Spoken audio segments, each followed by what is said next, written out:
Hello, hello, hello, everybody. It is I, dun dun dun dun dun dun dun dun dun, Juju, aka the Rainbow Sheep. Hello everyone and welcome to D&D Night. I hope you are having a wonderful Wednesday today, or whatever the heckin' day it is for you. Thursday if you're in Australia. Welcome on in, everybody. We are now starting D&D an hour earlier than normal, so not 8 p.m. Eastern Standard Time. We're starting now at 7 p.m. Eastern Standard Time, so hopefully that works for everybody. Hello, Salem. Just some quick reminders that during D&D sessions, I tend to be typing more in the chat rather than talking with my voice to the chat, because I don't want to accidentally interrupt somebody or talk over anybody. So if you would like to say hello in the chat, know that I will be in there mostly via text, and I'm looking forward to hanging out with you all today. If you ever want to watch any more of the Razorcrest Isles sessions, I do upload them to my YouTube channel, so there's my link. And if you're watching here from the YouTube channel, hello, welcome. You can watch these live on Wednesdays, most Wednesdays if we're all together, at 7 p.m. Eastern Standard Time. So thanks for being here. And lastly, I'll just go over our players real quick. First of all, there's our DM, Will, and then we have Bryn, who is Vesper, James, who is Farwin, and Michael, who is Jasnah, and I'm Juju. I'm looking forward to today, and I hope you guys are too. Okay, I'm going to unleash the beasts. The beasts? They're not beasts, they're cute little beans. We are live on the internet. Hello, the internet. One time we will be live on the internet that doesn't start immediately with me saying something like completely dumb. I don't think that whatever you just said got caught, but that's just how I am going to say that I am unmuting everybody for now on. Oh, okay. We're just live on the internet. Well, I didn't say anything dumb. She is so, lying. you She know. unmuted us 2 minutes ago, I'm sure. No, I don't think so. Yeah, Salem said he didn't hear it, so he said do-over.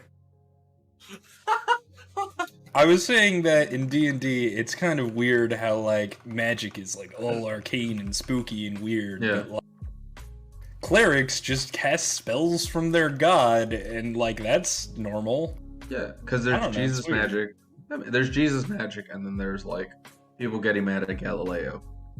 Yeah, Yeah. Galileo, yeah.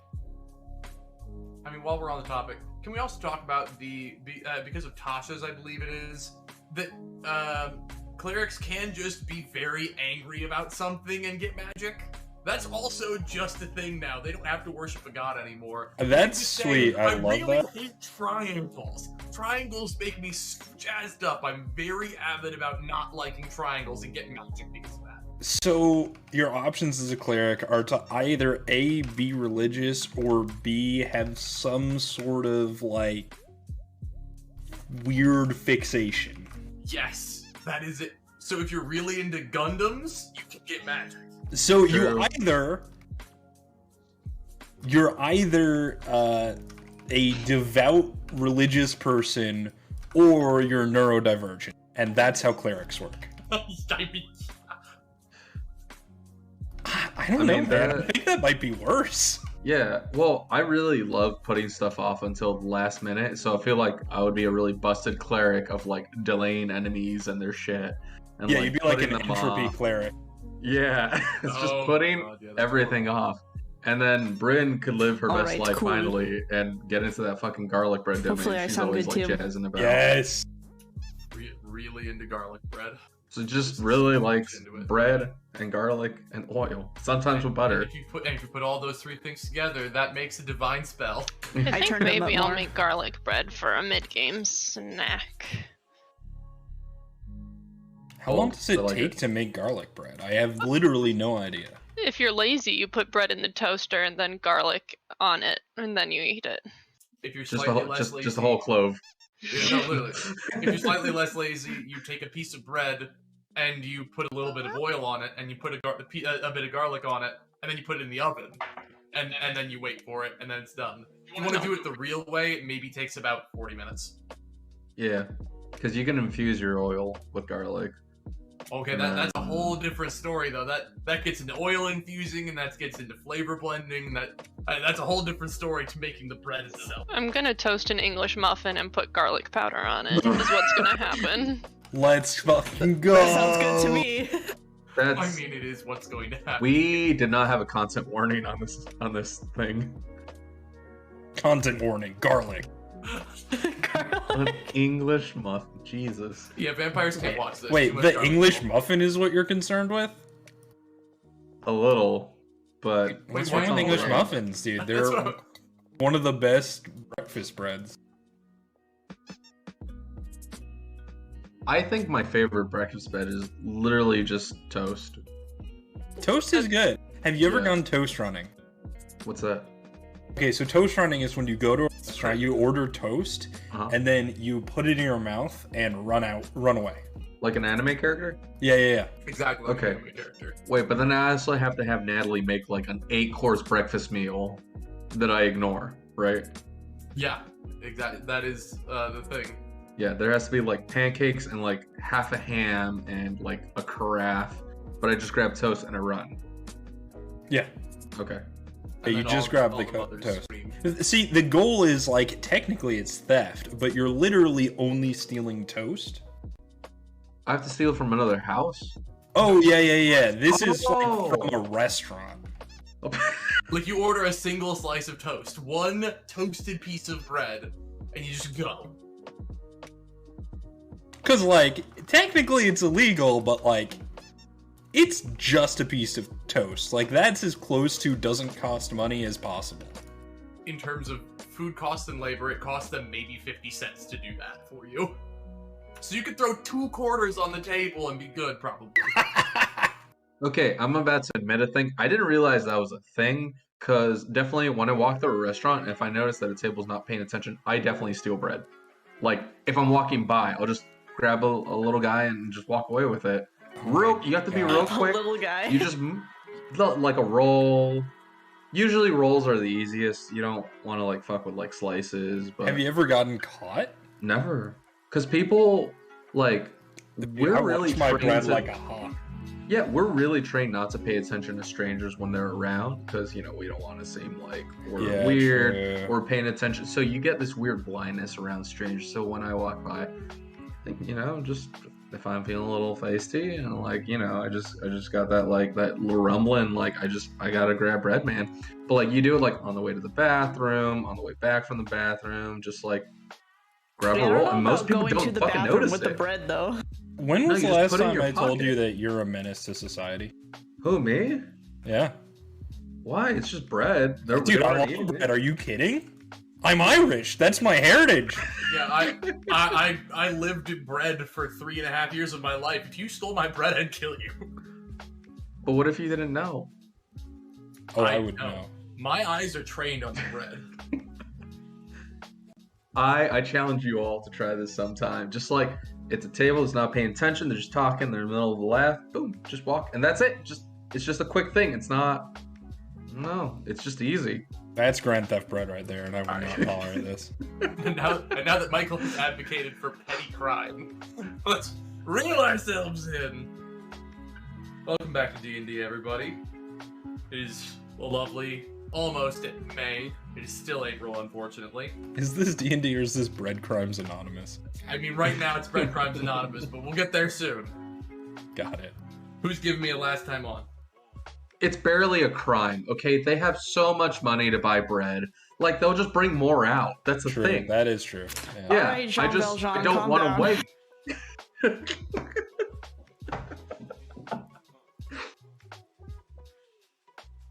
I mean, so like last time, you know, Jean Valjean, he was challenged because he was a man of a society that let him down. And he liked lifting heavy things. But on to the D&D session. We woke up, got up, had breakfast, went to our seminar training session with our life coaches at the Protectorate. We went to basically just like a reassessment. We're like refinancing or whatever for our point system in the Protectorate. Anyway, there was a written part. There was some skill parts. We had some actual trivia that we, the human people that control these characters, kind of had to answer by our own wits. And that was pretty fun. I actually love little skill challenges like that. But yeah, we did that assessment. And I think literally we only did the assessment. I can't remember anything past the assessment, but a few of us were bumped up in our credit scores with the Protectorate. So, I mean, that's cool. We got interviewed because mayhaps we have been bad boys and or in the vicinity of bad boys. That's true. It's no worse. It's no worse than stealing bread from a table that's just gonna get more bread. Yeah, bisecting somebody is really just the same as stealing bread. Listen, if the dungeon master didn't want that person to be bisected, he wouldn't have made them a person in a Dungeons and Dragons game, alright? He would have given them enough HP and resistance to being bisected. Dude was just above a peasant, just barely. Yeah, well, he had a stick, and I felt threatened. So you pulled up the sharp stick and bisected it with Vorpal magic. blade from the Nether. Yeah, man. Hell yeah, metal.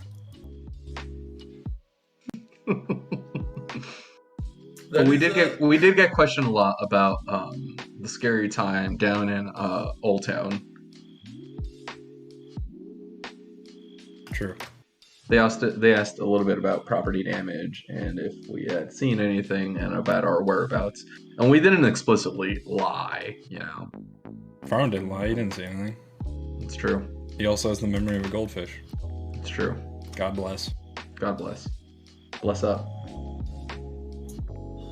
And now that you've blessed up, blessed down, and blessed all around, we return to the post-interview. You've returned to the inn. You've had a night's rest. You're back to your fullest capabilities. You are able to eat whatever breakfast you want, whether you dine and dash with your bread or not, or whether you steal from other people's tables like a heathen to society. And waiting for each of you at the bar, you'll be called over by Quoth, the innkeeper, and they will just, excuse me, there was a letter for each of you. They were hand delivered, so I wanted to make sure that they got to you. Okay. And Farman will, like, put out his hand. They will bequeath one letter that, in very nice, scrawled, cursive-y writing, just has your name straight on there.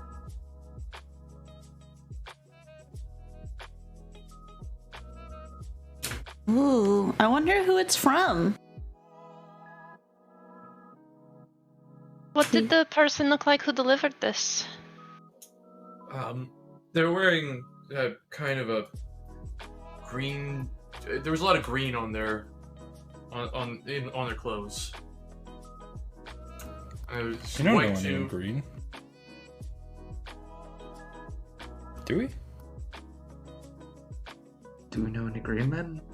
Green people?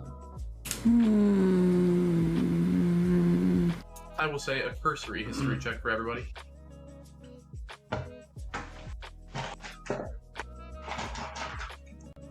I'm gonna roll using the scary internet dice. Same. I have a cat on my hand. Farwin's memory is still bad. I rolled a 6. Almost there, sorry. Okay. With all of your lovely numbers, Farwin, you don't remember shit. Yep. Juju, you're kind of 50-50. You don't really know Like, you remember green being a big part of something, but it's not ringing a bell right now. Vesper and Jasnah, you both remember that green is the primary color of the uniforms of those who work in the Office of the Protectorate.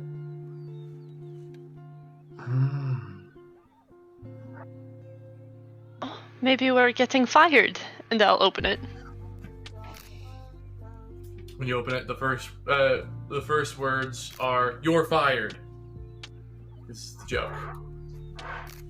It actually says, "Thank you for completion of your assessment exams. Post-exam and interview, you have shown interest in these fields, and it will list physical training and magical studies, and will list a set of times and dates where you would be able to go and meet with an instructor." Vesper, on your note, it mentions Planarist Fryn, Cryn, who you would be able to meet at the college on the 3rd floor in the observatory, as well as the Dawn of 10,000 weapon forms you would be able to find in the Proving Grounds.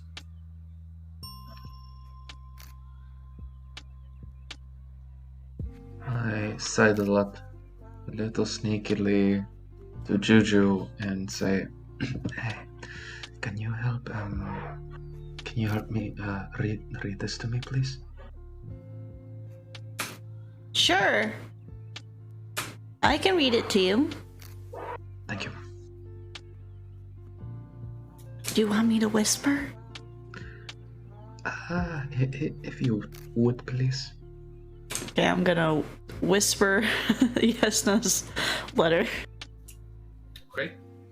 In Jasnah's letter, it is the same very cut and dry opening of congratulations and thank you for completing your assessment exams. Post-exam and interview, you have shown interest in, and it will list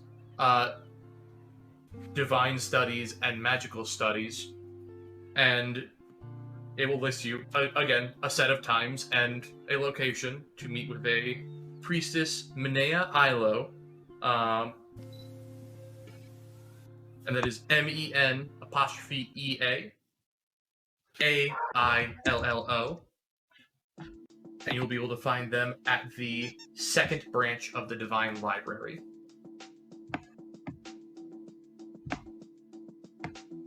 Thank you, Juju.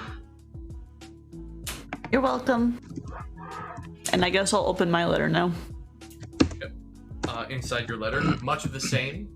You also showed interest in combat studies and physical training grounds, as well as magical studies. Yours lists the Dawn of 10,000 weapon forms, as well as you are a former member of the college, taking supplementary lessons from one Professor Calavarian. Ooh. That guy was a professor? He was a professor. He How? was in charge. You wouldn't believe it, but he was. Who put him in charge of anything? Put him in charge. Granted, based on my own college education, yeah, no, that tracks. Actually, I know that. You're right. That makes a lot of sense. Well, you write good papers, so now do all this other stuff that is completely unrelated to the one voice thing guy, you do right? good. Yeah. That was him. I don't Oops. know if you're gonna be too excited for this one. Oops.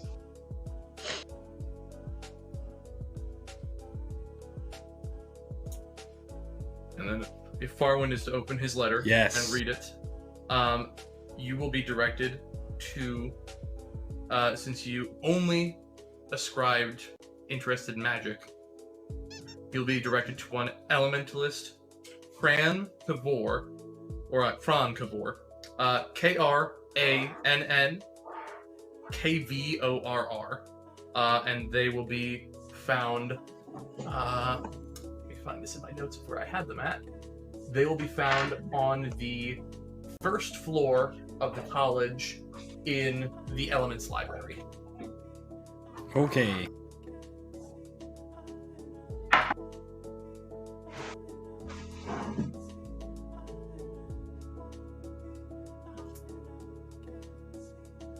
with that said, we are going to enter a bit of downtime for you guys. So what that means for us is for this session, at least for until we've reached the end of each of your primary activities, we're going to be going in a span of 3 weeks. And you'll be able to work with your individual instructors. You can work on any downtime activities you'd like to, whether that be finding a part-time job, speaking to locals in the area, doing anything you so please that is within your power, and we'll take it as we go. Who would like to begin their downtime first? Sure. All right.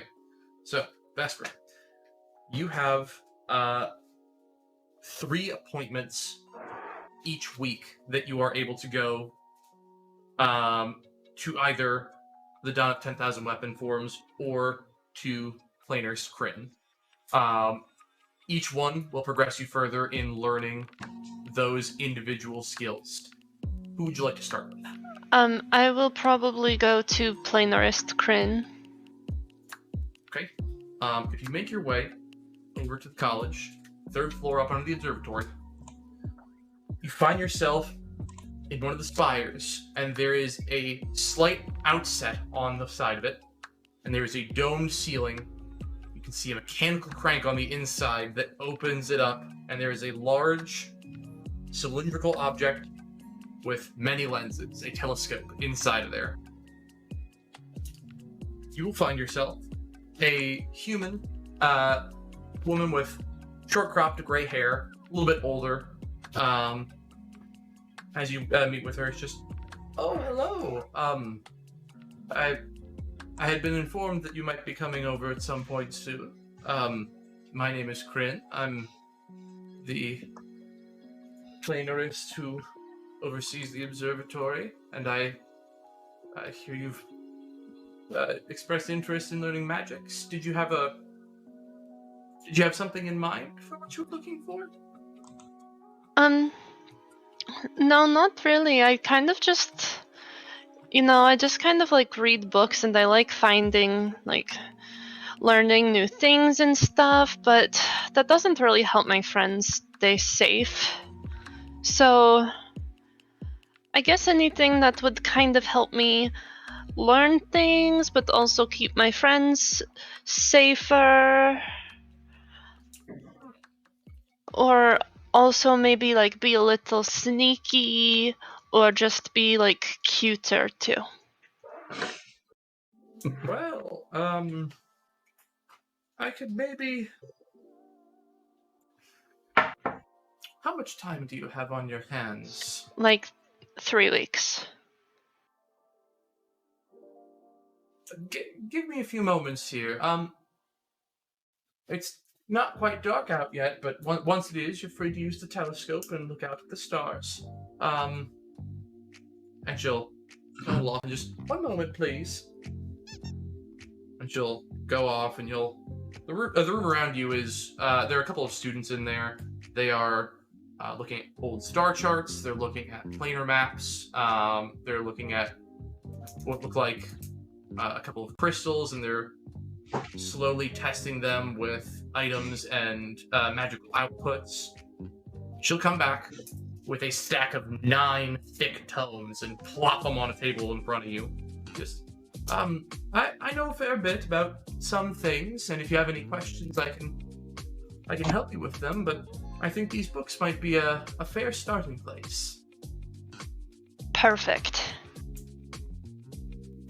The first one off the top is planar entities and the variable summoning methods and contractual bindings. And they have various titles, illusionism and alteration, and just so on and so forth, down all through 9 books. And you can spend as much time as you like reading those, and I will be reading the first one front to back multiple times over. Probably. okay. to read it front to back. Are you going to take breaks in between, or are you just going to blitz the book? I will blitz it at first. Well, no, I'll take breaks because I'm also going to be like taking notes and stuff. So like, get some coffee. All right. It is a thick, dense tome of knowledge. Good. And it's maybe about 500 pages of extremely technical magic. And there, as many star charts as you see around, there are star charts and planar maps and energy flow charts, and there are illustrations and specifics about certain planar entities. It takes you about, I want to say, better part of 14 hours, not including breaks, just to read through it the first time. You are able to slowly start absorbing that knowledge. On your character sheet, please, let me find the exact spell here.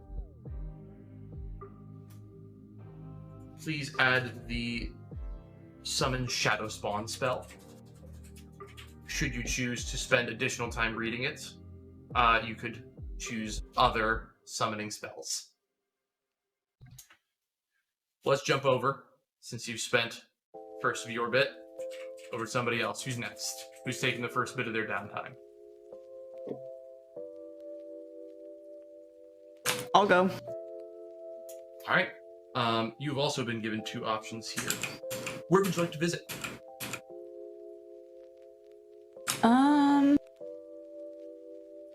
I guess I'll do the Dawn of 10,000 first. Right.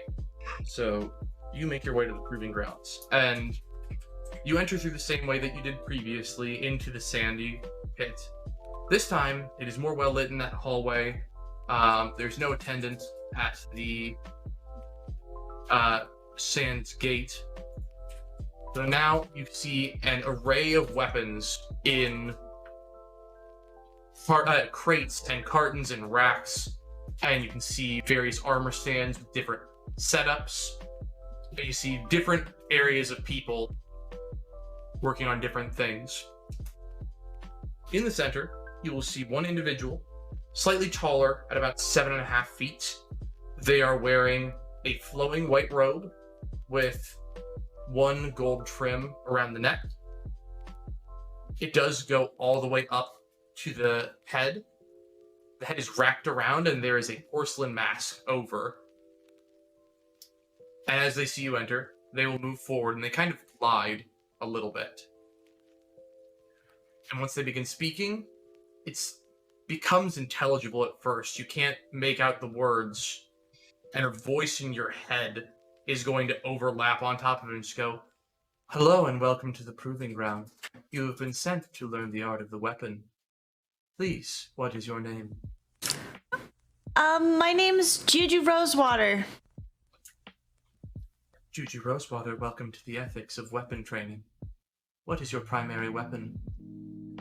I have a big paintbrush. I'm going to pause for a moment. Please extrude your weapon so I may examine it. Okay, and I'll reach behind me and just grab my brush and hold it out. They'll quickly just bend over a little bit and take a look at the weapon from multiple angles. Understood. The most similar auxiliary, and they will go over to a nearby crate and they'll pull out a dull foil saber and kind of just bend it at the tip. This will serve as the nearest approximation to your weapon. Please, come forward. Okay.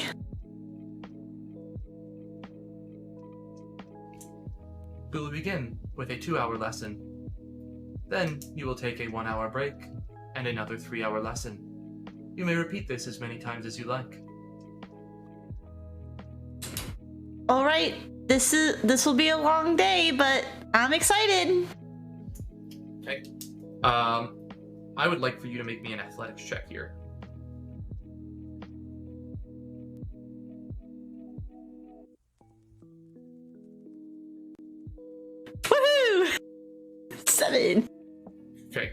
with a 7. Those first 2 hours are rigorous. They are the beginning of live combat training. And while it's dull, you attempt to charge in and attack and parry and get at least one strike in, but this entity just immediately parries and riposts and parries and riposts and parries and riposts and parries and riposts every single time you take a strike. And at the end of it, the damage you take doesn't matter because we're in downtime, but you are sore, you are beat, and you are sweating profusely. And they'll just, this is a suitable breaking point. You will now rest for 1 hour. These are the things that you should work on, and they will just show you a simple motion. And it'll be parry 1, parry 2, parry 3, and riposte. If you can master this simple motion, it will make you more fluid in combat and easier to prevent yourself from being hit, as I have now hit you 47 times. Yeah, I can already feel the bruises. Wonderful. That means the learning process is starting. Please take a rest for 1 hour, and then we will continue, and you will work on parry 1, parry 2, and parry 3, as well as riposting. Juju will take her rest and drink lots of water. Okay. As you're taking your 1 hour rest, this individual is also just running around, not literally, but just going to each individual group of people and occasionally correcting form and showing a method or intervening and taking a bout and trouncing whoever it is that is against them. 1 hour passes, and it will return to you. Your 1 hour is up. To the second. Please rise to your feet. We must begin again. Oh, and I wobble standing up. Okay. I need you to make one more athletics check for me here. Hey! That is a lot better. This time, it's not nearly as brutal. You still get hit a lot, but you're starting to understand the basics of parrying and riposting. And you just slowly but surely remember the motion of the brush on how to deflect a weapon to the side and make an opportune counter-strike. For the purposes of this, you may add a riposte to your parry and riposte to your attacks of opportunity list. The basic function of this will be when you are being attacked, you may make a counter-attack roll against it. If your number meets or exceeds the same number, you parry their weapon out of the way and deal your weapon damage to them instead. Okay. And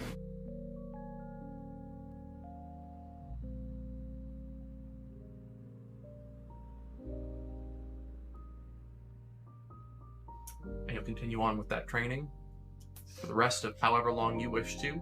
You still have your other secondary tutor and a third week.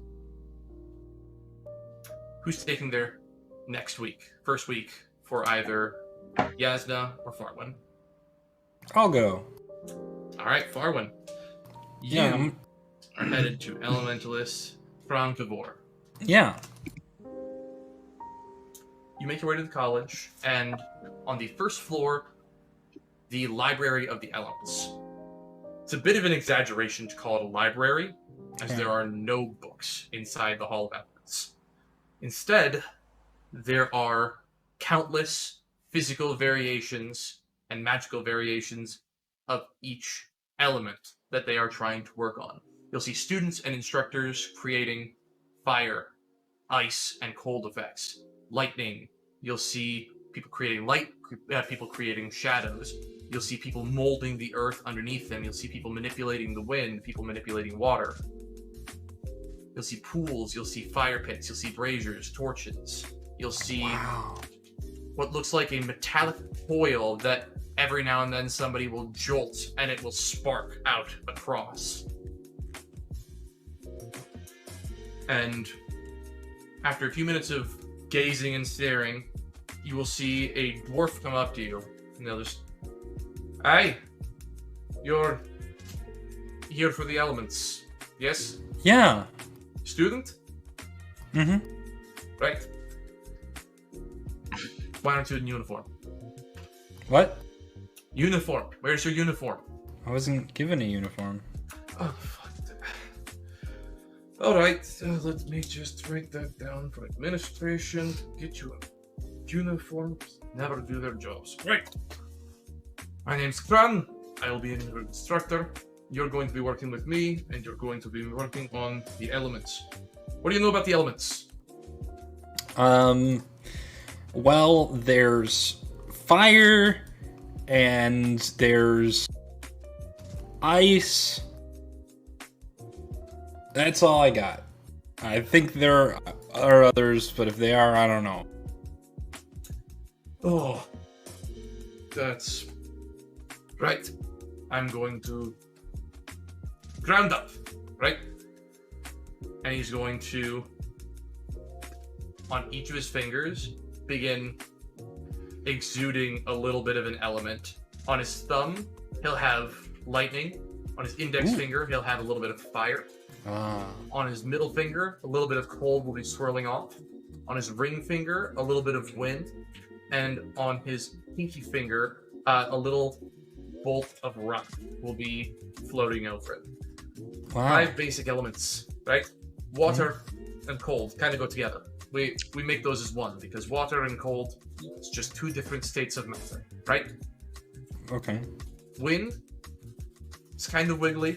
It's hard to get a hold of. Yeah. Earth, below your feet, it's all about feeling everything around you. Fire, hot. Really, really hot. Yeah. Lightning, it's all about pressure and... The best way I can describe it is... I really can't describe it well. And he's gonna fizzle them all out. Okay. What do you know how to do already? Anything? Show me a bit. If Vern wants to cast Burning Hands, I don't know what exactly this looks like, but he doesn't do it in like a dumb, reckless way. Like he just like casts Burning Hands relatively safely. I'd say nearby there's like a fireplace with a chimney. I'd say you'd be able to just point your hand at the chimney. Yeah, perfect. And just fire into it, leading up in. Let's go. Okay. Fire. That's step 1. You've done fire. And then You haven't burned your own hand. I'll also cast the crack cantrip. Okay. You've got the hang of cold. Yeah, that's all I got. Alright, we're gonna skip over wind because that one's a bit advanced. And what are you better at? Are you better at fire or are you better at cold? Well, I learned fire first, but my cold spells are actually stronger. I don't know. I think I just have a bit of an affinity to cold. Oh, I can also do this, and then I cast Armor of Agathis on myself. Okay, cold. You're better at cold. All you needed to say was cold. Yeah. Stop. You're wasting magic, and he's just gonna hold up his own hand, and a bit of fire will appear in his palm, and he'll just melt the Armor of Agathis off you. Is that a dispel magic? It is not a dispel magic, but it grows back over the course of 6 seconds. Huh. Right. We're just going to... You can stop that now. Oh, yeah, actually, can you dismiss a spell that is not concentration? You can actually dismiss spells that Okay, then yeah, I do that. So you dismiss it, and he'll just... Right, you've got a hang of fire. If you're good at cold, I don't need to teach you cold. Lightning, I can teach you lightning. And he's going to take you over. And he's going to... This contraption here helps channel electrical energy and helps you understand it. He's... Good, bring a second one over, right?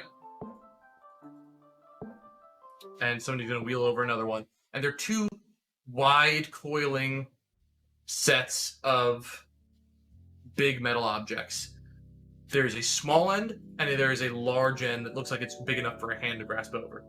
Okay, let me quick just... And he's going to tap his heel against the ground, and a piece of stone is going to jut up, and he's going to push one of them into the stone. Okay, you're going to grab this one with your left hand, and you're going to grab this one with your right hand. And he's going to just position both of your hands. I grab him. Alright. And he's going to, once again, get that little crackle of electricity on his hand. Now, first thing to know is that every element has its own natural, let's say, enemies for now. Things don't always work out for each other if you're doing the wrong thing to the wrong one. Lightning, for instance, doesn't like the earth. Fizzles it out, makes it useless. And he's going to, instead of one finger, flare up all 5. It'll tingle a little bit when I do this. And he's going to grab the rod on the other end, and you'll see the bolt of electricity whirl all the way around and into your hand. And you think it's going to shock you, so you tense up a little bit, but you just feel a cold, tingling sensation pass through your arms. And you'll see the bolt of electricity pass through you. And once it touches the earth, you'll see it fizzle around it and down into the ground. Wow. Okay. Metal conducts it, and water conducts it. Those two things make electricity stronger or pass through. Right. Ground, earth, whatever you want to call it, makes it turn off. On, through, off. That's the basic process. That's what I can tell you about it there. Now, and he's going to ramp it up just a little bit, and now instead of just his 5 fingers, his whole hand is going to crackle. This one will feel no different to you, but watch what happens to the rock. And he's going to grab it again, and a larger bolt of electricity will pass through you. And once it hits the rock, instead of just fizzling out, it'll leave a large crack on the rock's surface. Whoa! Even though everything has its natural deterrent, you can overload certain things.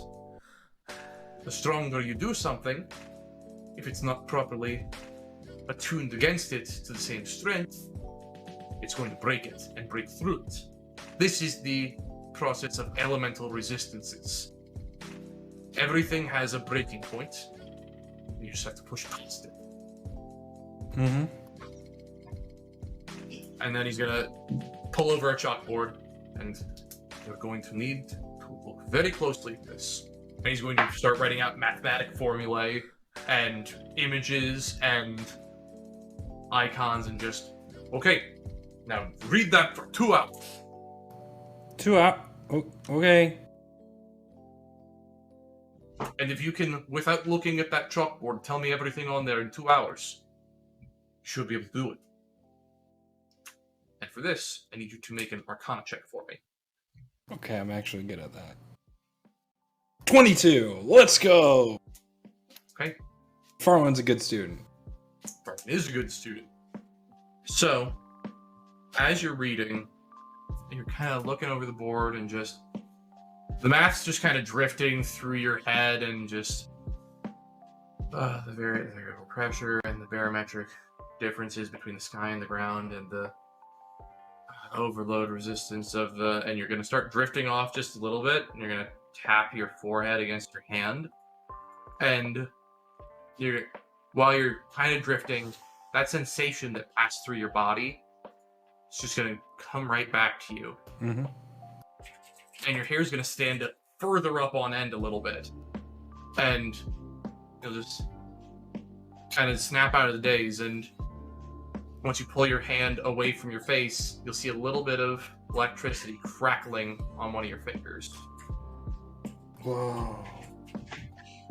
And as you look at it and you focus on it, you think about it a little bit harder. You can make it grow a little bit, you can make it shrink a little bit, and you're able to get it to 2 fingers. You can't get it to any more, but you can have electricity coming out of 2 fingers now. Cool. And that's about 1 hour. That's pretty... For the rest of the hour, you can do whatever you want, whether it be play with the electricity on your fingers or just kind of fuck around. Yeah, Farman's gonna play with the electricity on his fingers. Okay, you'll just pass it between your fingers, between your hands. You'll turn it off, turn it on again. Mm-hmm. When Kron comes back, they'll just, all right, you read it. Let's try. And he's gonna see you playing with the lightning. Get on with it. You're not a student at the college, are you? No, I'm a member of the Protectorate.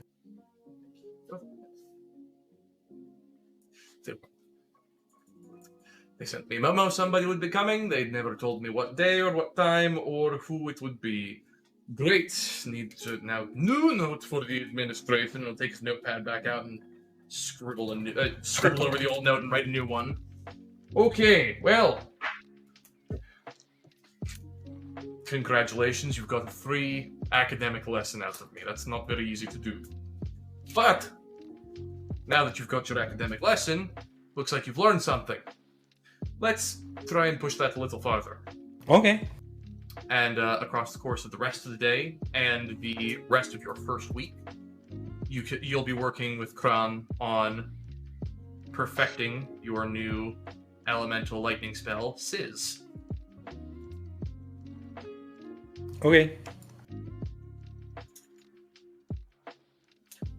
And finally, for the first week, we are to Jasnah.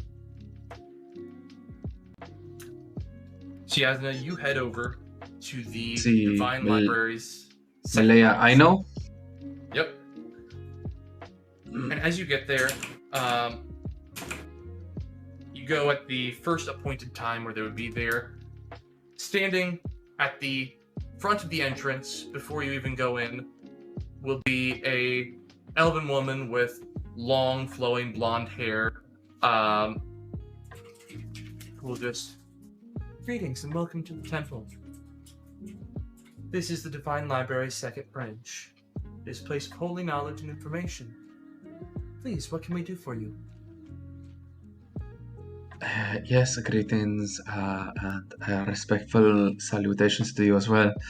I am sent by the Protectorate to learn a bit more of my capabilities and learn a bit more about the Divine. Oh, wonderful. We've been expecting you. Please, allow me to bring you to Priestess Minea. She'll be just inside this way. And as you follow her inside, once you enter the door, it is stack upon stack upon stack, shelf and shelf and shelf of books, wrapping all around the circular inner chamber, 14 double-sided shelves leading up 20 feet each, a staircase to the second floor with more books on top. She'll bring you over to the left-hand side of the main chamber, and over there, you'll find another elven woman who is currently poring over a book.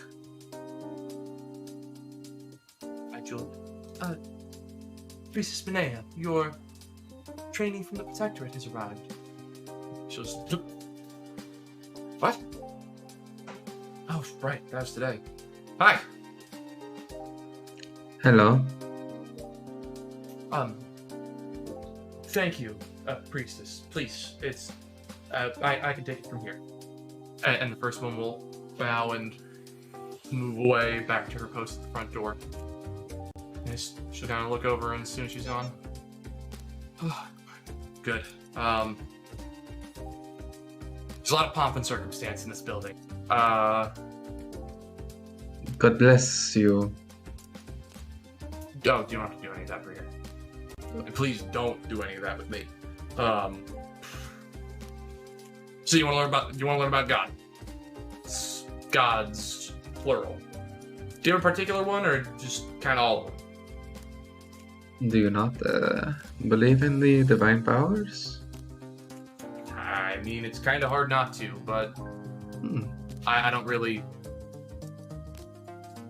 worship any of them. I have a title of priestess, but I'm more of a scholar on religion and on each of the gods. So perhaps a priestess of knowledge? That would be probably the best title for it. But don't lump me in with the priestesses of knowledge who worship Ioun, because I do not worship Ioun. Just kind of here. And that's the story. So what do you want to learn? What's your deal?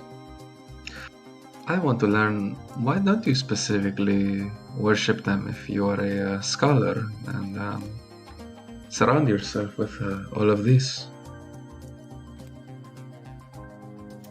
Think of it as a bit of a willful disdain for my upbringing, and it's an interesting topic to study, but the more you study it, the less you really want to worship any of them.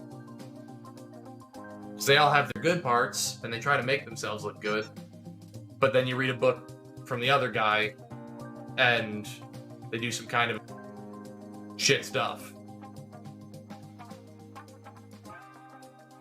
Like, let's take Melora, right? Yeah. Wilderness goddess. Yes. All that good stuff. The Fable of Melora, from the age 225. She came down upon a village that was without prosper and was in a barren drought, and all of their crops were failing. She blessed them with abundant harvest, but that abundant harvest then took over their entire village, overgrowed their homes, and the plants were so magically infused with her divinity that they were too strong to actually cut or consume. So not only did they still not have what they needed, but also they didn't have homes again. They had to move and relocate. So she blessed them, but she also cursed them. Now, why would I worship somebody like that? Gods are big and scary, and they're very powerful, and they can do anything they want. But that's why I don't worship them, is they can do anything they want, and they don't have to worry about consequences for those actions. They really, really do, don't they? And for your benefit, this is just the most plain-faced and open that Jasnah has ever seemed with anyone. She's hanging on this person's every single word. Yeah. They all got their faults like that. Like, God, who is it? She'll start flipping through a book here as I pull up my notes on this.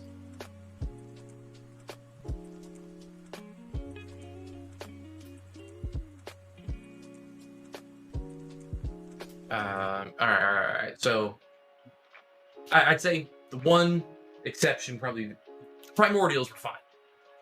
They kind of had their shit right.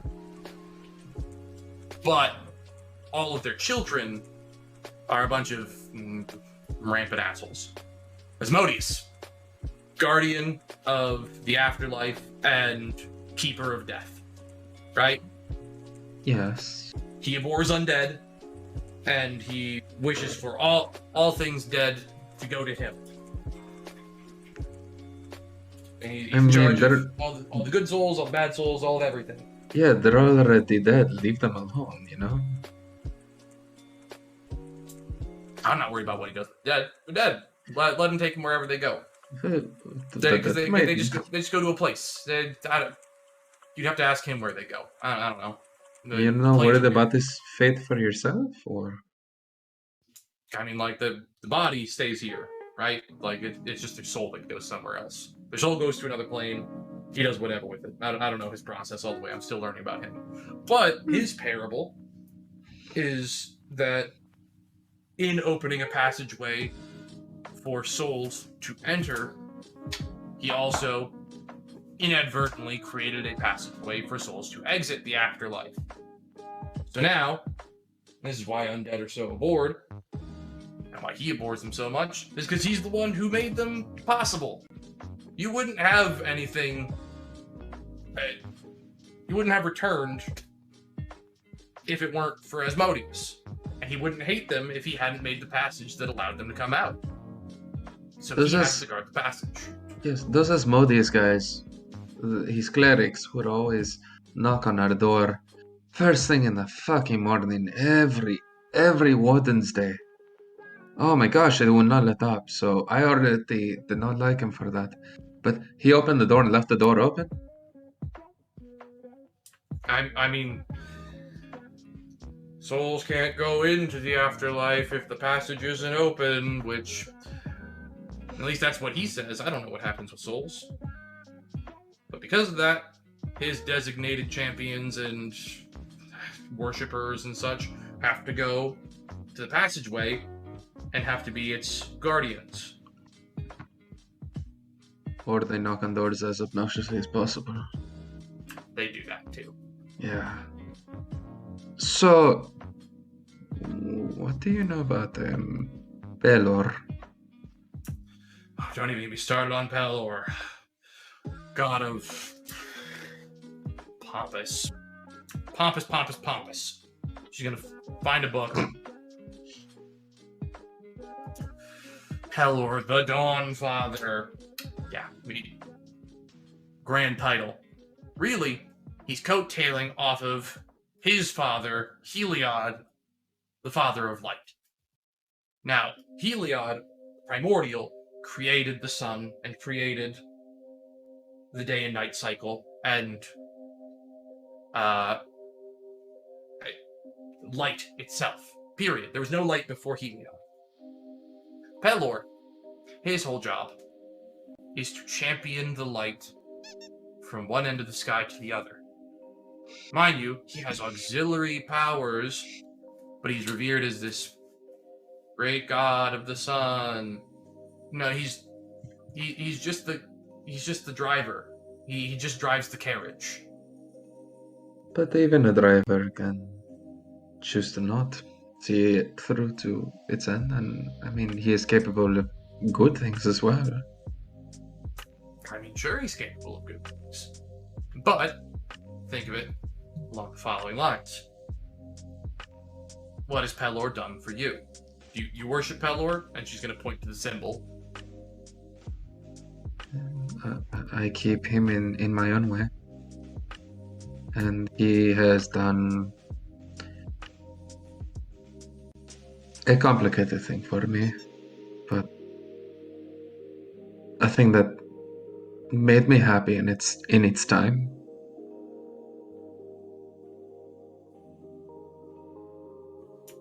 Alright, well, whatever that is. I'm guessing you don't know Pelor's whole story, so she's gonna slap the book. Get reading. Okay. Jasnah's gonna blush a little bit. And just flip open like a quarter of the way through the book.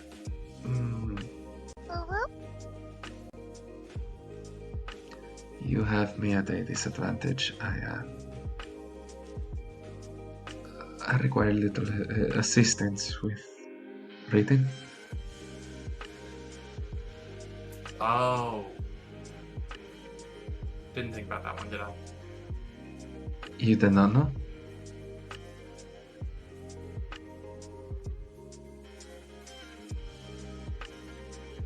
It's gonna take me too long to teach you how to read. It's just gonna waste all of our time. So I'm gonna teach you a cheat. We're gonna cheat on the test here. Okay. This is gonna be easier. I'm gonna spend a couple of days explaining a bit of magic to you, Okay. and then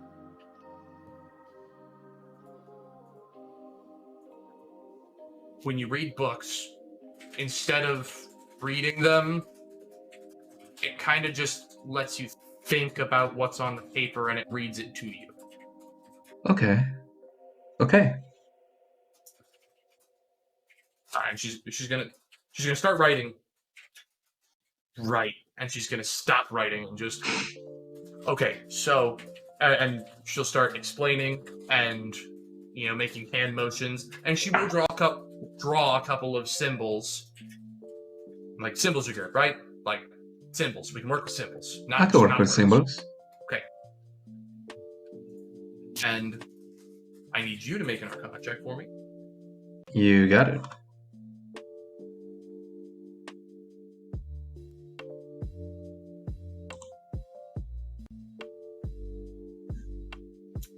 Okay.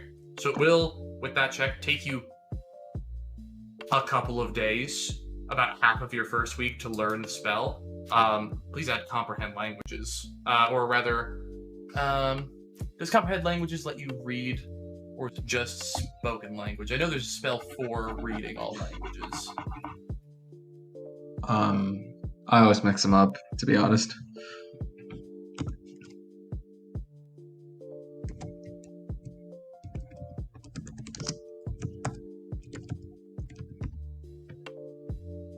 Nope, that's no problem. I know there's a spell for it. I will find the spell for it. But, No worries. that spell, once I find its title, is effectively what you will receive. And whenever you cast a spell, if you look at the book, you still cannot visibly understand the words, but you are innately able to understand what they say. And like you said, in your own voice, it kind of reads the book to you. Cool. In that time of us working, I'm gonna work up to it, but I'm gonna broach a question. In your studies, do the gods directly speak with, present themselves or commune with mortals like us? Oh yeah, all the time.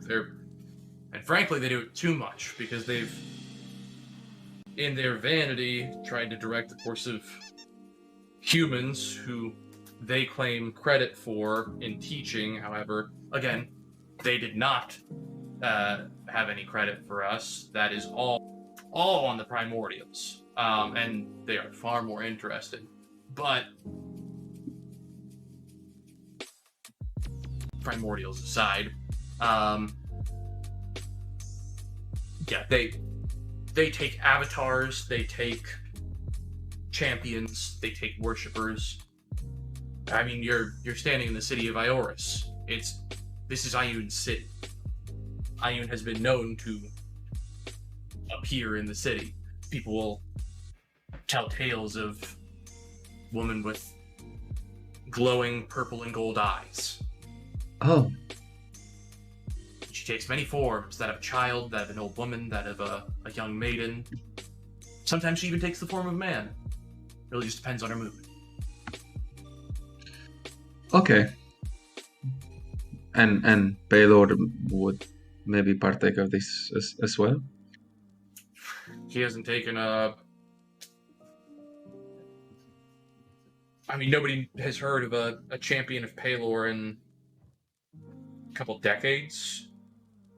And, I mean, Paylor has plenty of worshippers, and he has temples all over, but sightings of Paylor are few and far between, but it's really all word of mouth from bards anyway, so who's to say if he has or has not been dropping down to the mortal world?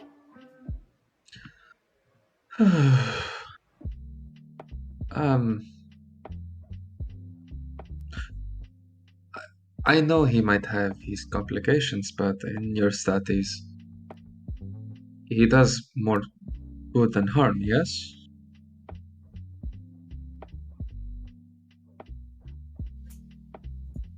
It depends on who you're asking. If you're asking the general populace, yes. If you're asking his former champions, that's a different story. There's a text from a champion 4 generations ago that shows discontent with Paylor, broken promises, or warped statements. He did what you asked of him, just not in the way you wanted him to, and he always asked for something in return.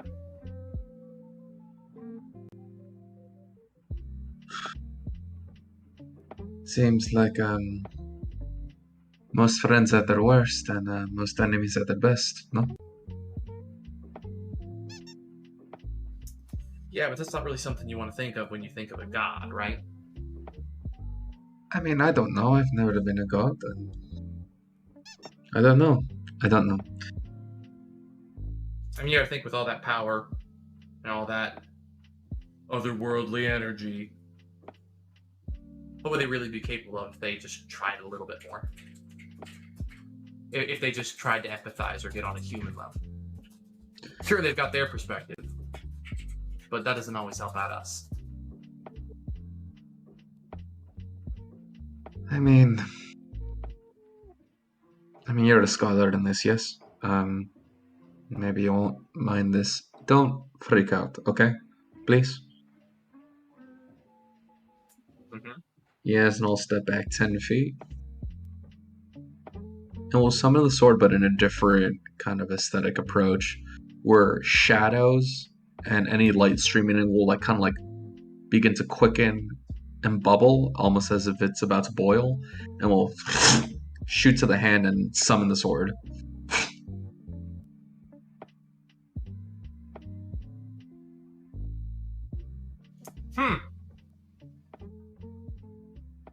I think that maybe 2 years ago I would have thought someone that could do this would be able to fix everyone's problems, but it seems like it just brings more problems. So perhaps power does not always mean a way out. No, it's about how you use it.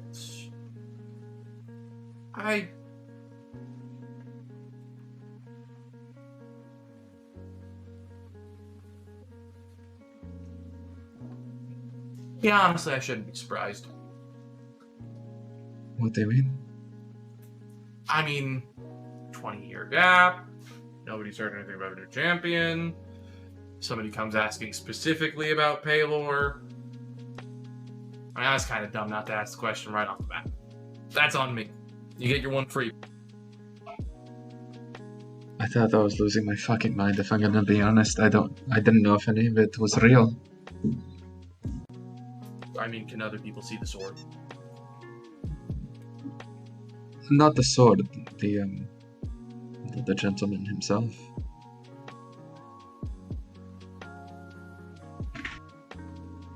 I mean, he's not in the room right now, is he? Unless he's standing in the room right now, in which case, yes, you are the only one who can see him, and yes, the gods can do that. Jasnah will dramatically drop to one knee and cover her eyes real quick. See, I'm not even gonna praise Pelor and all that. No, I'm kidding. He's not. Wait, is he here? He hasn't want to look around. No, he's not here at the moment. Dismiss the sword. I guess I just wanted to know if it was actually him, they, whatever it might be.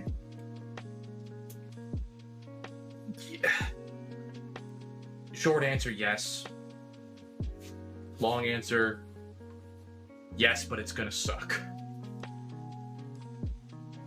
But I mean, he must want to do some good. I mean, he wants to do good. He has helped me, and I am keeping up my part in all of this. Maybe you can call me a cynic, but who knows what he's got in mind for later. That said, though, can you read the book now? Jasnah will focus in, kind of reach out and say, I mean no insults in the skepticism. I just hope you appreciate that. I'm good at asking questions. Please let me read this. Try to cast comprehend languages with that divine connection. Okay. You are able to cast it. Your audio is also going a little bit wonky here. Oh, sorry. There you go. But you are able to cast it, and in your own voice in your head, it begins reading out The histories and legends of Pelor are many and varied, and his exploits are well documented. Most of these exploits are long since past in ages prior, those of the first millennia and the second, and it'll drone on and on and on and on. Interesting bits you'll get are pieces of information about the tools of Pelor, the Sliver of Dawn, which is a weapon that Pelor bestows upon his champions, the Chariot of Faith, and the Shield of Hope.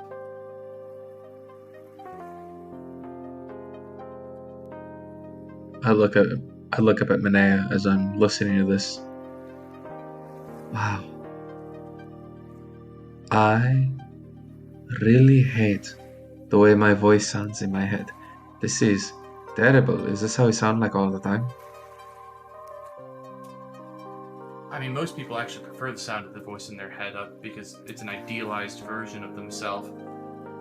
And she'll just real quick, nobody's around.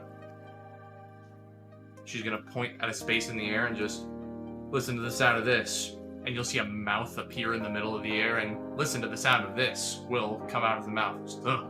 Ah! See, hearing your own voice from your own ears, physically, that's the worst. I actually quite like that. You have a very nice voice. No, it sounds like a dog screaming at a cat in an alleyway over a rotten fish that's been picked over by a rat. And she'll dispel the magic mouth. What smart sounding dogs you have in your neighborhood then? Oh, give her that. That aside, you read the book. The good thing about these books, because the gods are oh so benevolent, they leave pieces of magic and pieces of information here that are useful. And that is where we'll pop off your first week. And we're going to take a quick 10-minute break here, get some juices of your choosing, get some snacks, go to the bathroom. Juice only. Juice only. No water, no soda, no juice, just regular juice. And be back at 8:35. I mean, wine is squeezed out of grapes, so that's a juice, right? It's acceptable. It's an acceptable juice. Alright, everyone get your garlic bread and juice. Okay.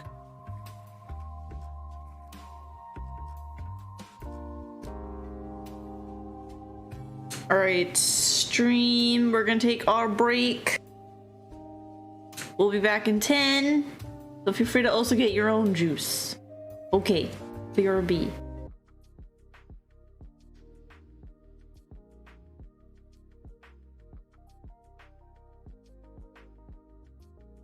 Alright, it looks like everyone's back, so let's get back into D&D. Are you A pod running racing? race. Oh, I thought you meant like you were pod racing or some shit. We're live on the internet. Live. Woohoo!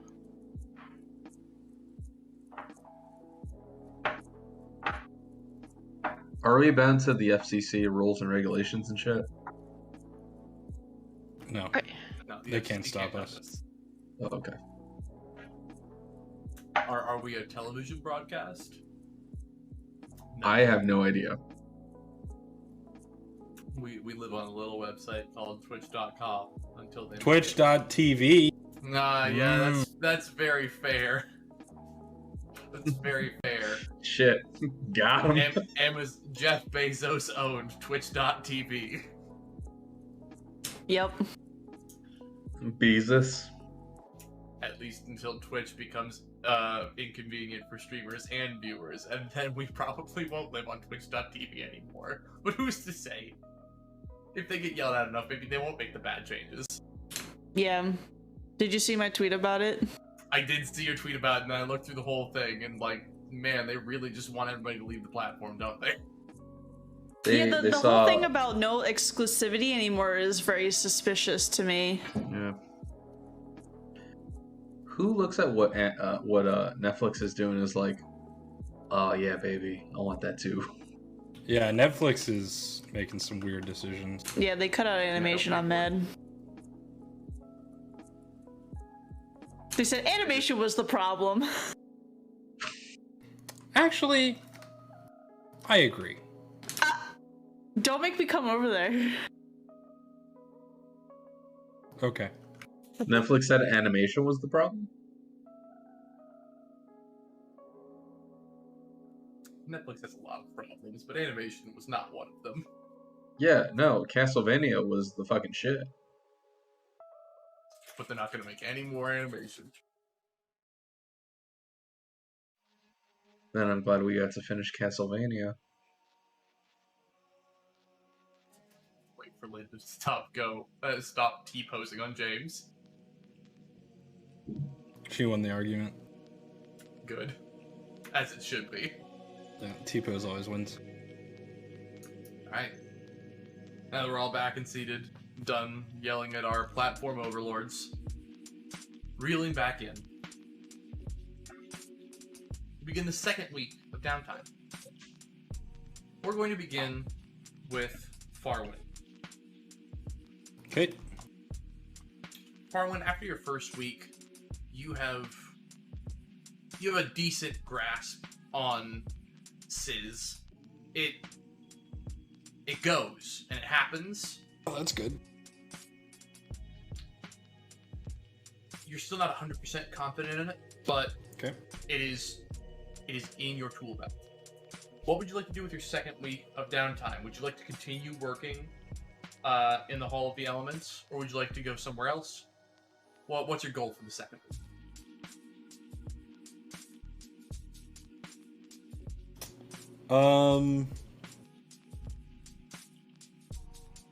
Yes, I think I would like to continue working in the Hall of the Elements. And also out of character. I think Misty Step is part of the Sorcerer Spellbook. And I would like Misty Step. You are correct. Misty Step is in the Sorcerer's Spellbook.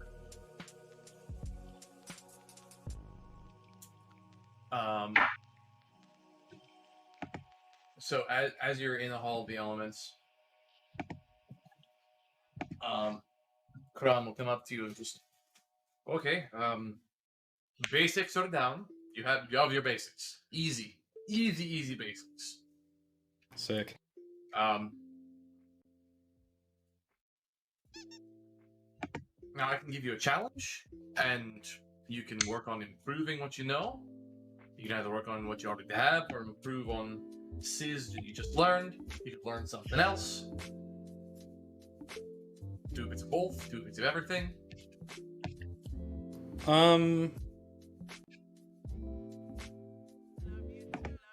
I mean, like, can I cast Sizz? I guess I don't understand the mechanical impact of where I'm at with Sizz. So, like, can I cast it? Mechanical impact of where you're at, you could cast it at a cantrip level right now. Got it. Yes, I would like to keep working on that then. Okay. What he's going to do is he's going to bring you over to an area that looks, the ground there, it looks like it's been like reformed, and it's not bricked over like the rest of the hall. It looks like it's just straight into the ground. He's just going to okay, he's going to draw various circles on the ground of different sizes. This is a very large hall, by the way. Yep. And he's going to just pound his foot into the ground 3 times in front of each one. And when he does, an orb of stone and earth will form in spot where that circle was. The first one is about 2 feet around. Okay. The next one is about 5 feet around. The next one is 10 feet around. The next one is 20 feet around. The next one is 40 feet around. Okay. You want to learn Sizz. You want to train with your elemental lightning power. The best way to do that is to focus it and harness it and work on overpowering what is resistant to it. Earth. If you can overpower Earth in various levels, then you can move on to the next one. You can confidently say that you're good with what you can do. Cool. So I need to blast this rock? Yeah, all you need to do is blast the rocks. I Try blast it. the rock. Alright, so you cast his, you send out a small charge of lightning. And at first, it's a small glow takes over your hand, and a tiny bolt of lightning crashes in to the first stone, and it hits it, and it sizzles around it, and like one small crack appears. You're gonna need to up your output. Just really up your output. I put as much magic as I can muster into the spell. I'd like you to make another Arcana check for me here. Oh boy. 14. 14. As you try and focus in on it, I'm gonna roll a d100 here.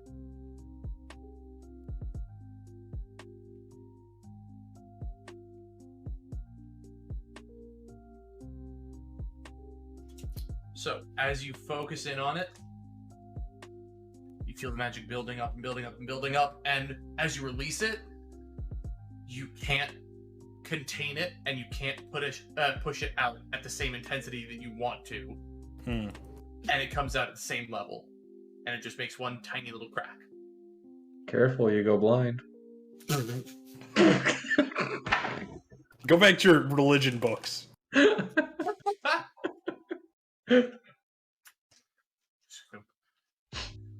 Okay. Try it one more time. One more time. I try it one more time.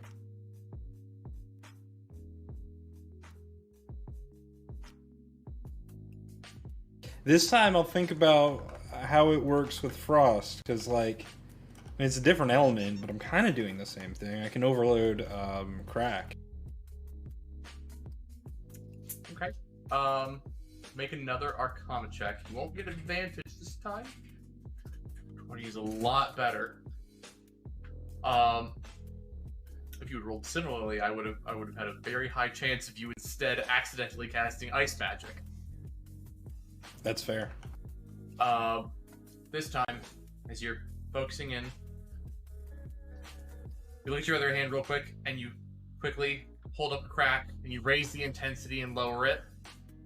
You get the sensation, you dispel it over there, you pull up, lightning, sizz over here, you raise and lower the intensity.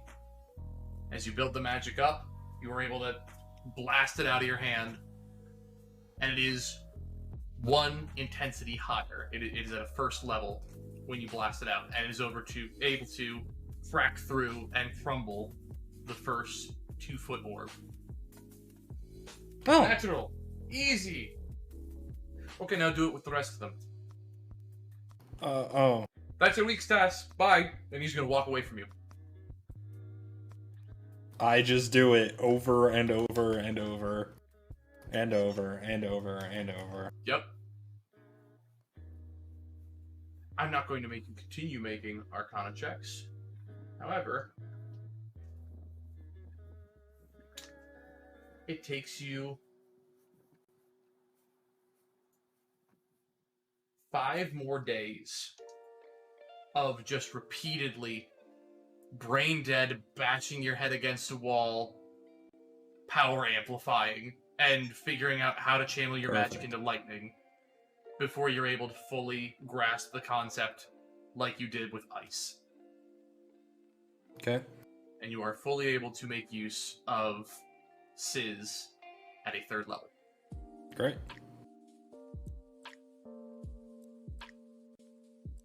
And you feel like there's something more behind that. And you feel like you could take it further at some point. But right now, that's where you can stand. You mentioned Misty Step. If you were to bring it up to Fran about any other auxiliary spells not tied to elemental magic, you just go, alright, yeah. Knowledge isn't restricted in the College of the City. You don't have to be a student. just head one floor up, 2 hallways down, and a fork to the left. There's the scroll hall. You can just browse through and see what's in there. Can't guarantee you'll be able to use everything, but that's where you go. Oh, okay, thank you.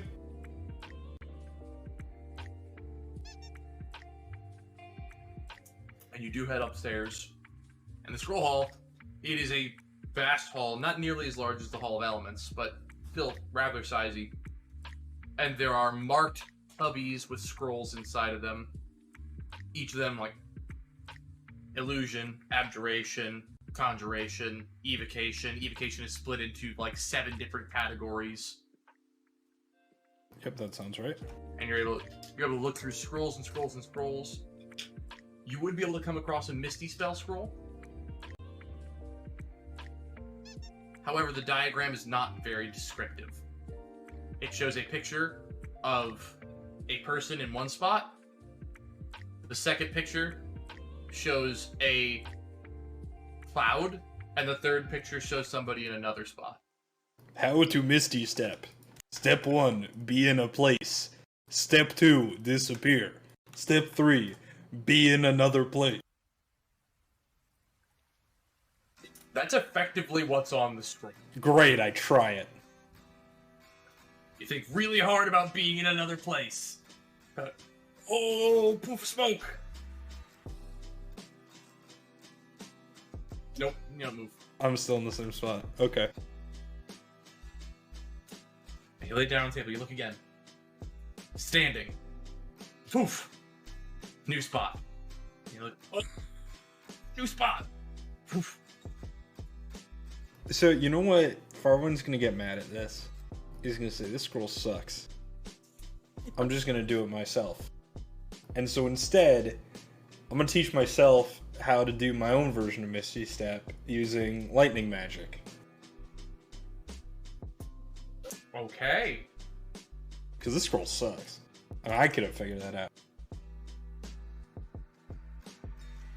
We'll come back to that. Great. Next, let's move to Jasnah. Well, let's get Jasnah in there. Jasnah, you've learned comprehend language. You are able to read the Fables of Melora.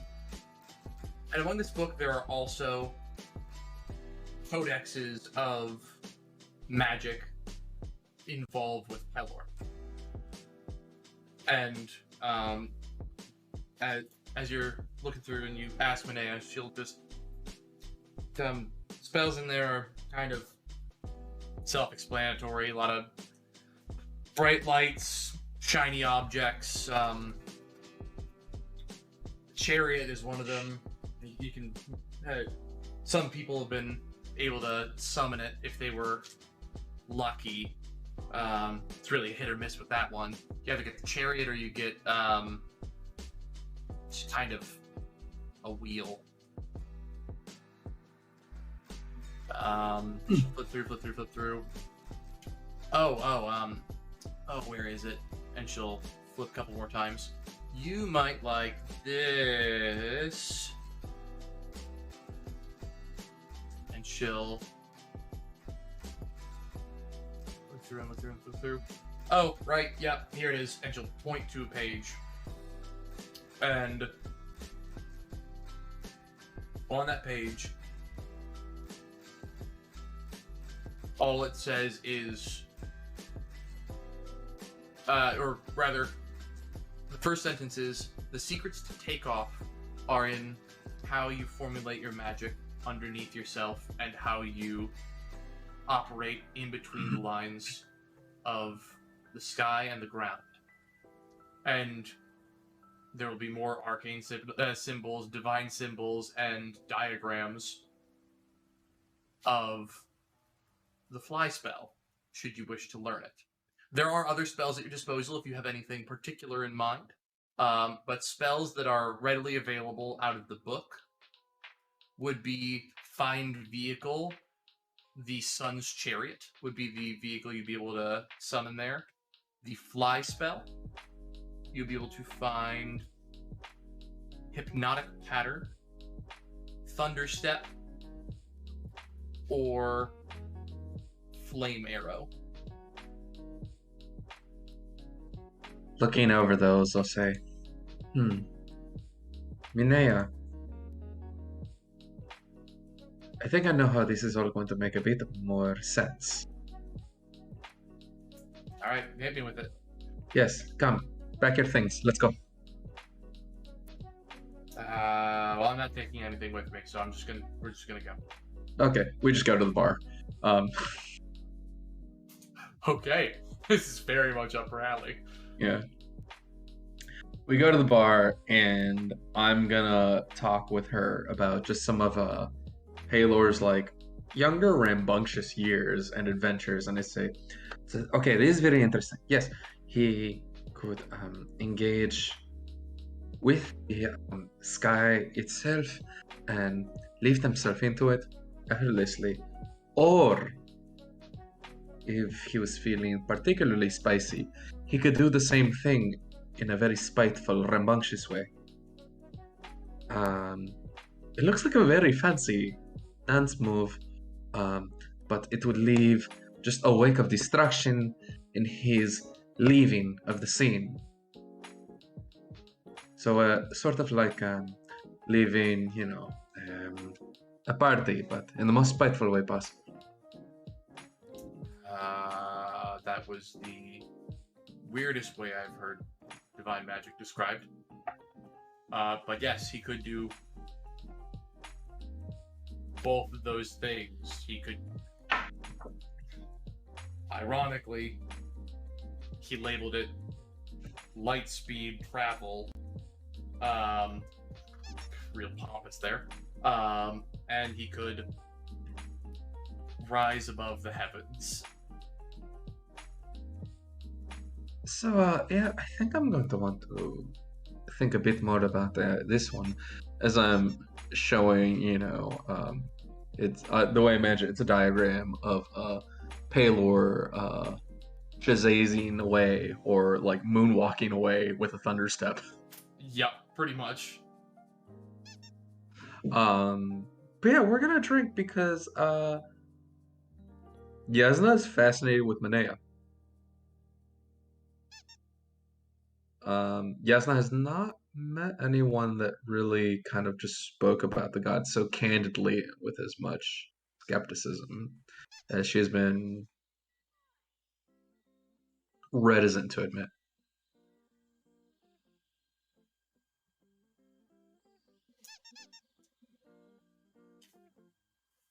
So my question is, how are you gonna? I mean, I don't know how the gods go about giving magic. They just kind of pick and choose.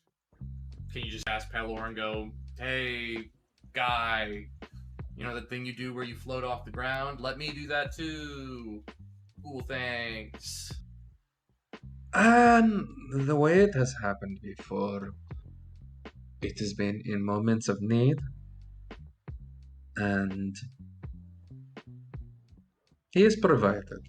I've probably been a bit too hard on the guy for personal reasons, but he's always come through when I've needed him, whether it's underwater, fighting a bunch of fish people and a giant destructive man-eating fish shark thing, or do you know these crocodilis? It's like a one big mouth on the length of like a serpent or something. Absolutely terrible, but he came through in that as well. He's not the bad guy, And there's Jasnah like several cups in at this point.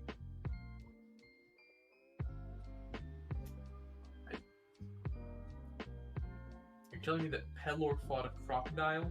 Is that the sentence? Pelor fights crocodile. I mean, there's nothing that says he didn't. I need another drink, and she'll just knock a whole one back. And then I'm like, oh shit! I mean, he fought a typhon, you know, which is pretty much a crocodile.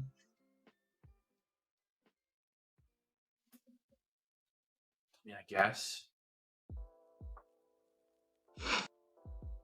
Where are you from? Are you from around here? Bit here, bit there. Mm-hmm. Floated in, didn't float out. How long was floating in? What do you mean, how long? Like, how long since I've been here, or Yeah. 4, 5 years? Oh shit. Sorry, that was very judgmental. No, I'm just floating a lot. You know, we were on a ship, and I got wrapped up with this sort of a surrogate son and someone who I'm sure is like a haunted devil worshipper, and this absolutely pure-souled, fanciful like artist, and I'm floating a lot, so I don't know what's really coming up for me, but you know, I have this, and I just want to be good at it, no? I mean, hey, if it gets you through the day, and you're alive at the end of it, that's what makes the world go round. Yeah, I miss home a lot, but whatever. Who needs it, right? I mean, you've been here all this time. If you want to go back home, I'm sure you would go back home, right? Sure, I wanted to. Who needs home? Hey, who needs home? Exactly. And who needs the ground either? Just fly. Just do it right now. Right now? Right now. In this bar? In this bar. I only learned the spiteful one. I should do this outside, or I'm going to have to pay a lot of people.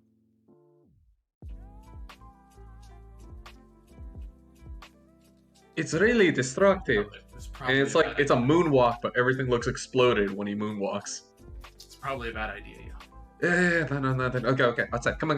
Come on. Outside. Okay.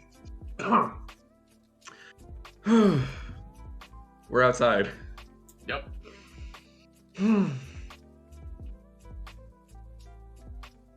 Shamona. Make a religion check.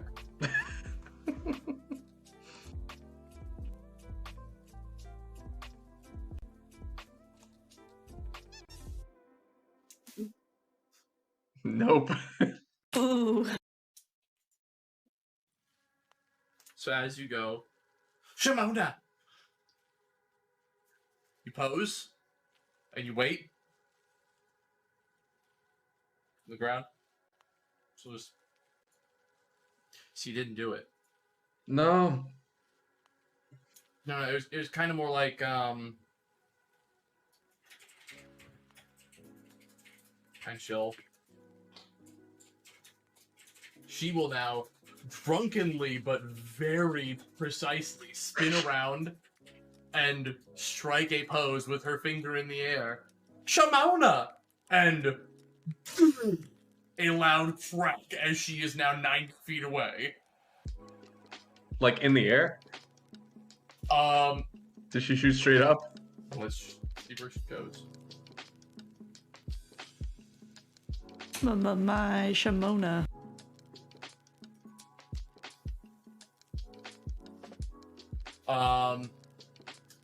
So she will teleport directly forward. The direction she is facing, 90 feet. I need to make a Constitution saving throw. Yes you do. Your DC to beat is going to be 17. Do not beat it. I take 3d10 thunder damage. You're gonna be taking 24 thunder damage specifically. Oh shit! That, yeah, basically Jasnah coughs really hard. Blood is everywhere. There's blood coming out from her tear ducts. There's blood coming out of her eyes and her nose. That was very cool. And mind you, this is in the middle of a city street during the daytime. Nobody else was within 10 feet of you. Yeah. But there is an audible sound within 300 feet. Yeah. So everybody around winces and covers their ears and like spins around. It's like, what the hell just happened? It's just like, oh fuck. Oh fuck. I didn't think that would work. Oh, what the? Jasnah throws the wine bottle down that she was holding in her hand like as hard as she can at the floor. It explodes and runs and grabs her by the hand and runs away. Jeez, what? Are you okay? You're bleeding. Go. You're bleeding white. Oh. And as there are town guards now, what was that? And just dun, dun, dun, dun, dun, dun.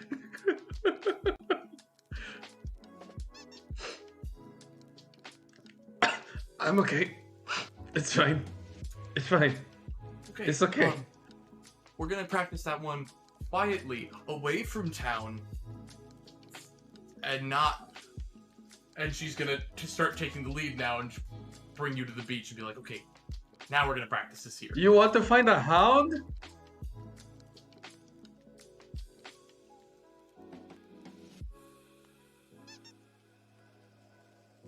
We're gonna work on that. We're gonna work on the whole hearing thing, and we'll cut there. And she's gonna work with you for a little bit, and by the end of this day, you will have, between your own learning and her teaching, learned Thunderstep. Hell yeah. We're gonna move back to Vesper. Vesper, you are reading books, intermittently chatting with Professor Kryn. As you're reading, I need you to make a religion check for me.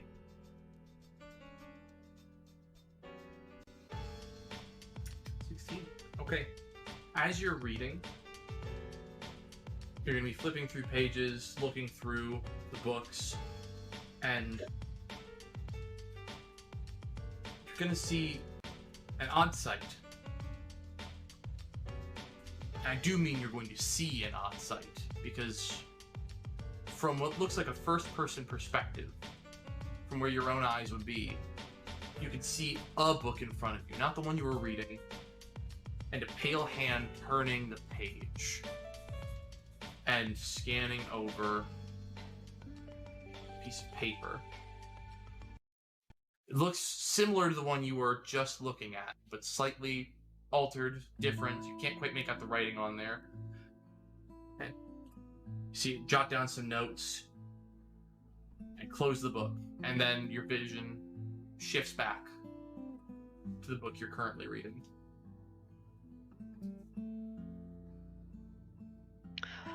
What color was the secret ghost book?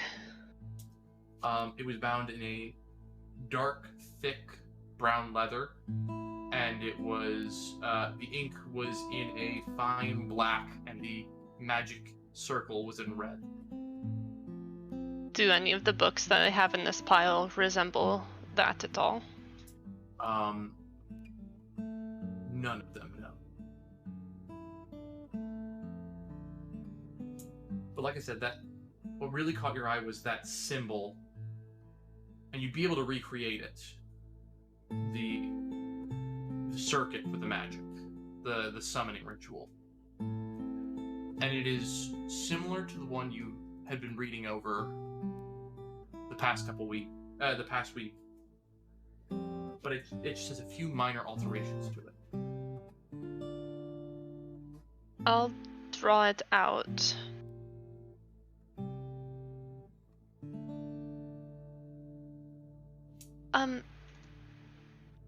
Kryn? Yes, what? What? Is there anything in the book that I can help you with? Yeah, question. Does this symbol mean anything to you? Let me, and she'll quickly adjust her glasses and just Looking at it, it looks like a conjuration circuit. I don't know what it's tied to, however. It doesn't match anything that I've read. Just kind of scratch your head. I'm not quite sure. It's a summoning ritual. It's a circle. Is there somewhere we could, like, test it? Or see what it does?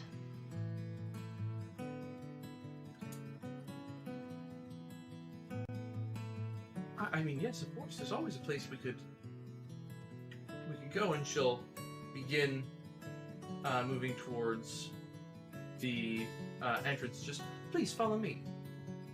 As you grab the piece of paper to bring it with you, you'll see some new text on it that you didn't write. What does it say?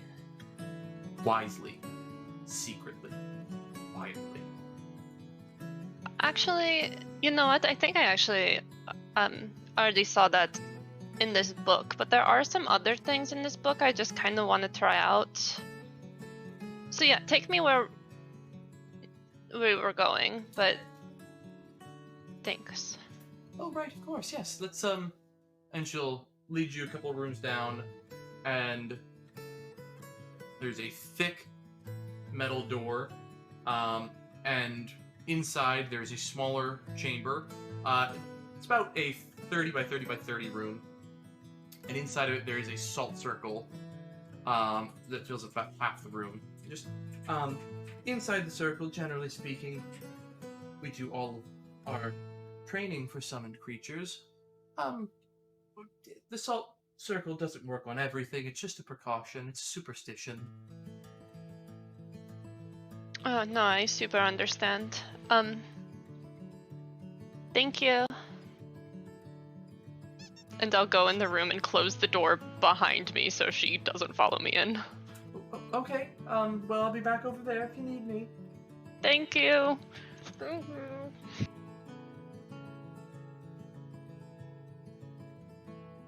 I'm first gonna try just one of the summoning circles that's in the book, so just like something little.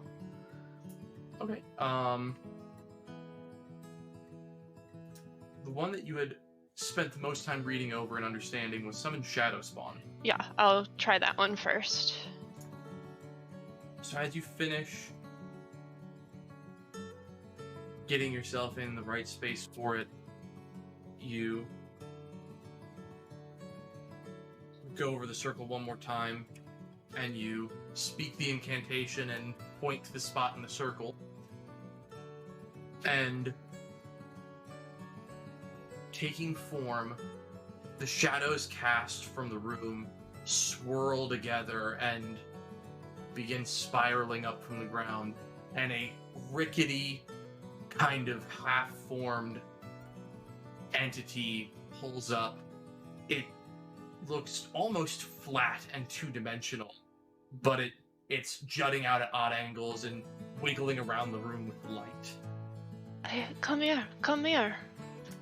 It will begin moving towards you, and it'll look down at the salt circle and just kind of bend over at an extreme angle, making like a V where its torso is. And this creature cannot pass the salt barrier. What should I name you? Oh man. I didn't expect to have to name anything today.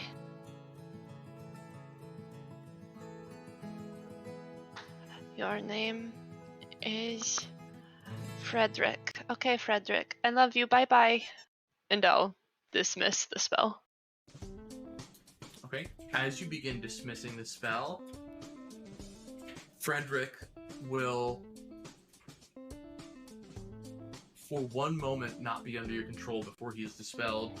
And Frederick will let out a horrifying screeching. I need you to make a wisdom saving throw against your own spell DC. There's cats all over this place. Alright, give me 1 second. That beats it, yeah. Okay, so you are not feared by the dreadful scream that Frederick lets out. That was not nice, Frederick. We're gonna have to work on that.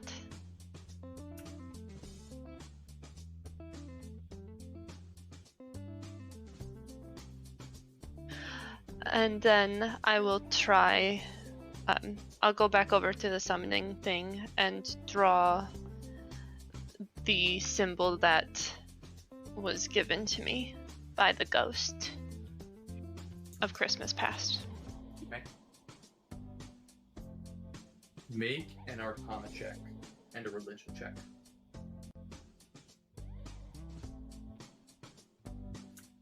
Okay. As you make your Arcana check... Hold on a moment, like our cats are causing chaos. They just broke the bookcase.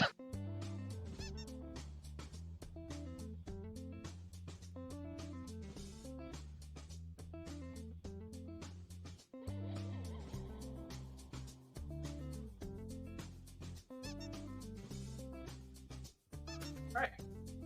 Technical difficulty's over. Cats have been tamed. As you draw the circle,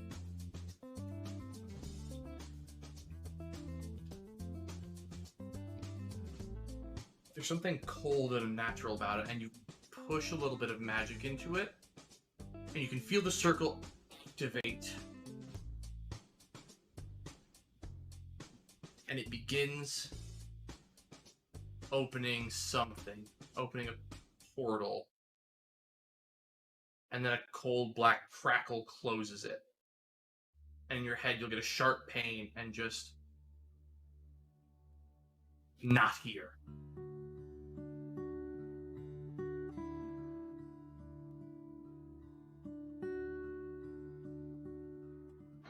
Okay, I'll wipe it clean. Like, real good. And then just draw the Frederick circle again. That's what it's called now. I'll draw the Frederick circle again. And then, so I'm pretending like that's all that I did, and I'll leave.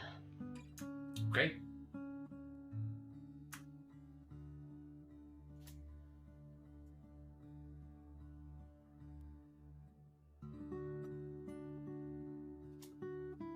Thank you, Yeah. Kryn. I made a new friend. They're gone now. Oh, that's wonderful to hear. Is there anything else we can help you work on? Now that you've managed to summon a creature?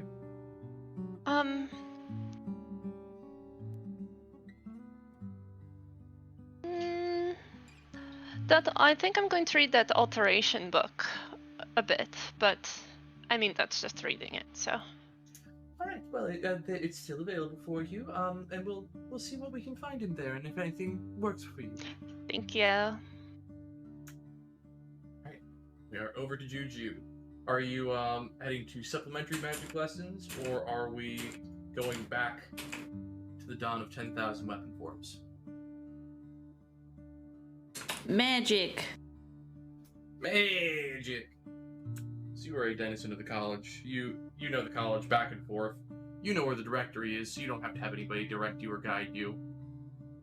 You find the directory, and you find Calvarian's listing, and you find that he is on the first floor, Oceanside, in one of the windowed classrooms. As you make your way there, you find yourself at his lecture time, and you're able to get there, and it's a weird experience now that you've passed college, and going back and sitting down in a college classroom, it's just like, wow, this is weird being here. I shouldn't be here. Feels a little uncomfy and out of place, but familiar and comfortable at the same time. You sit down and you wait, students start trickling in, and he'll come out, and he'll just, hello class, welcome to your lesson for the day. We've got a couple of topics to broach. This is the first day of our new topic, and that's going to be a real humdinger there. Magic is a an interesting thing. Structurally, it's very complex, and he's going to start writing out diagrams on the chalkboard. Now make sure you take note of this structure on the wall right here. This, and he's going to point to a magic circle, is the standardized structure of magic. Now, not all magicians or all wizards, bards, or any spellcasters of any kind use spell circles, but all spells have intricate circuit work behind them, at least ones that are not divinely granted. Whether those are divinely visible to the naked eye, that's a different story. Now, understanding a magical composition, and he'll write out another spell on the wall, such as right here we have the spell for knock, or write out another one for invisibility.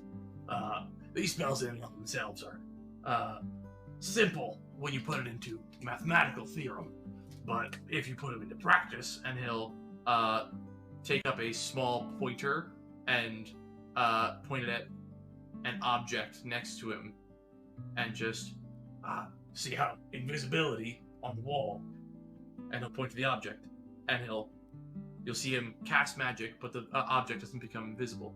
It's specifically tuned for living creatures, so you cannot tie it to an object in specific. However, if you target a living creature, and he will take the pointer and tap his own head with it, and he will become invisible. Now, my body is not the only thing that became invisible there. I mean, that'd be a little weird if you had to be naked when you cast invisibility. Everything that is on your body also becomes invisible with you. Now, this is a slight tuning error in invisibility as a spell. There are improvements on the spell itself, as well as there are different variations that work on different objects and objects as a whole. And he'll uncast the spell on himself. He'll stop concentrating. Now, this all leads into our main lesson of the day, which is undoing magic and preventing magic casting. Any questions so far, class? And most of them are too nose deep in writing notes to ask any questions. One person's going to raise their hands and be like, Professor Calvarian, what?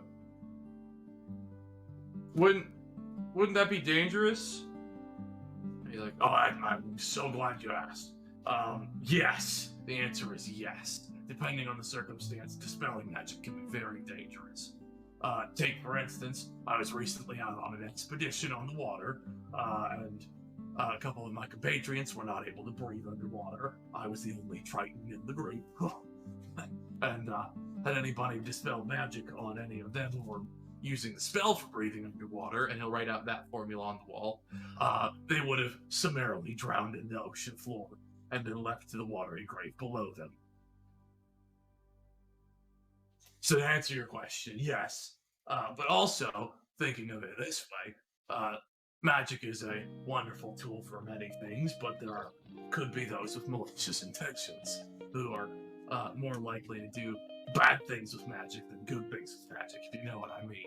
I'm not going to give you any specific examples because I don't have any. I've never met somebody like that. But if you use magic incorrectly, or if you potentially hurt yourself, if you use magic wrong or something backfires, being able to protect yourself by canceling your own magic before it activates is a good thing to learn. And so he's going to draw a new diagram on the board, and it is a reverse model integrated structure. And this right here is the structure for dispelling magic as well as countering magic. It's all about inversion. It is really the key of the phrase there. And it's, like I said, understanding the magic here. It is an exact science. Unlike casting a spell, actually, you do have to. I'm sorry, it is like casting a spell. It's like casting a spell in the first place. You have to be able to understand the spell at hand to cast a spell. The same thing with countering or spelling it. You have to understand the spell. So knowledge is your best friend in this.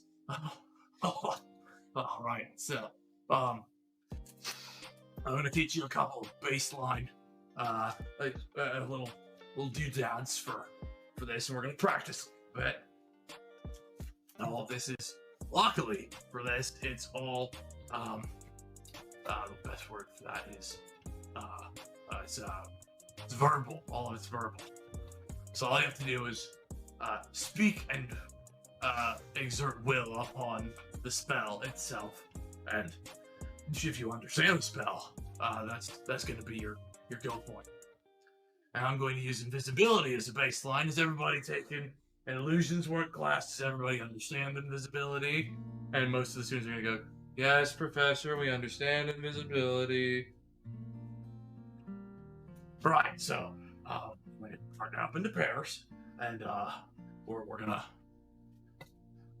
do it. We're gonna just start countering and dispelling invisibility. All right, and go. Yeah, you do your things. Juju's just gonna look around and be like, I don't know any of these people. Who looks friendly? Make a perception check.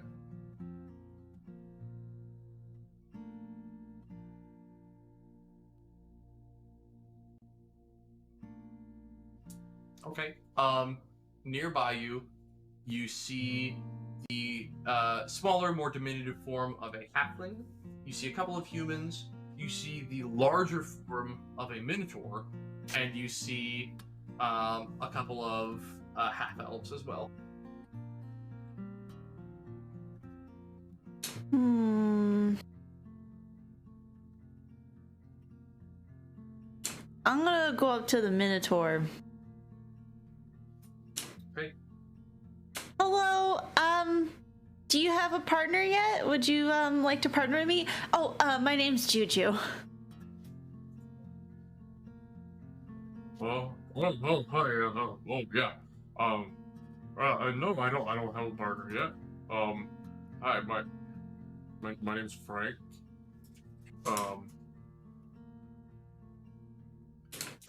It's good to meet you, Juju.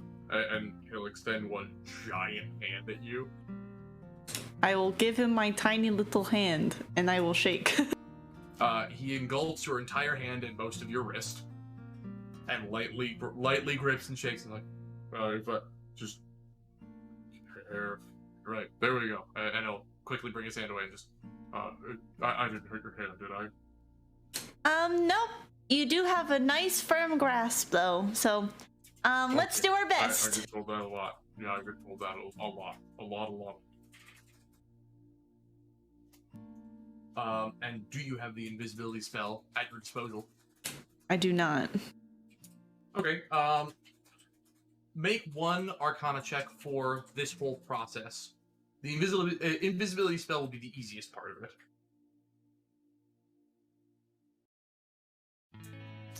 22 will most certainly serve you well. Go ahead and add invisibility to your sheet. It will be at your disposal for the future. And as you begin practicing, you have to visualize the spell itself and the way it functions and the intricacies of why it works and how it works and how it bends the natural law of the universe using magic. And as Frank finishes an incantation and becomes invisible. Okay, I'm not gonna move. Just all you have to do is dispel the magic where I am.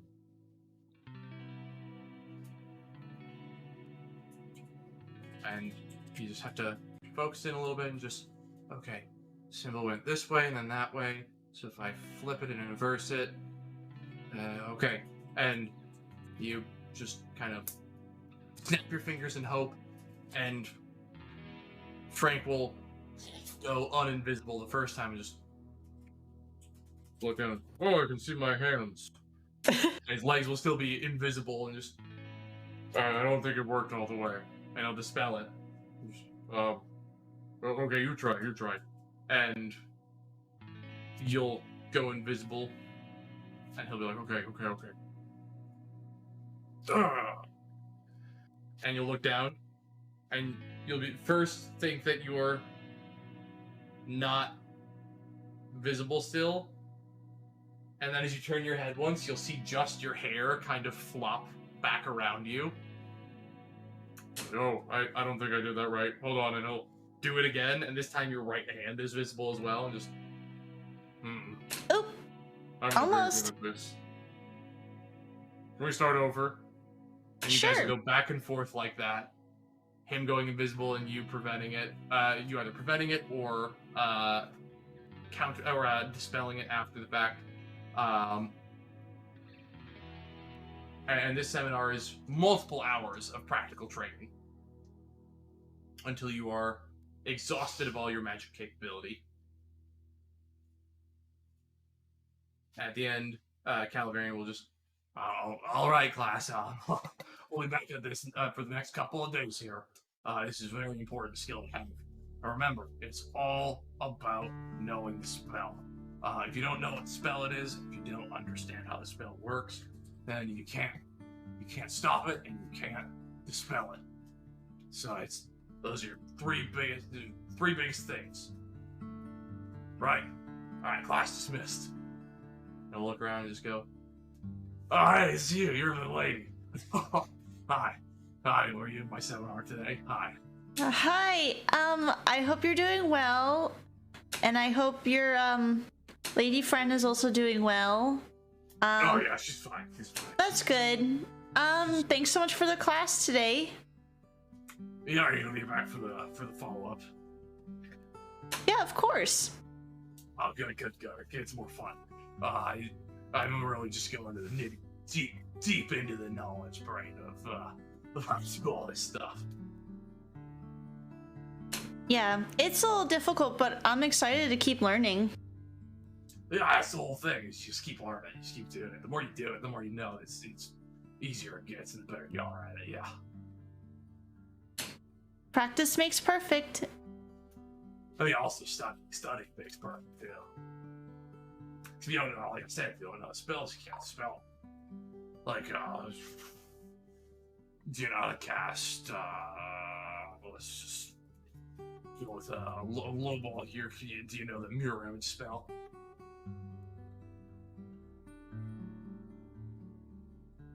No.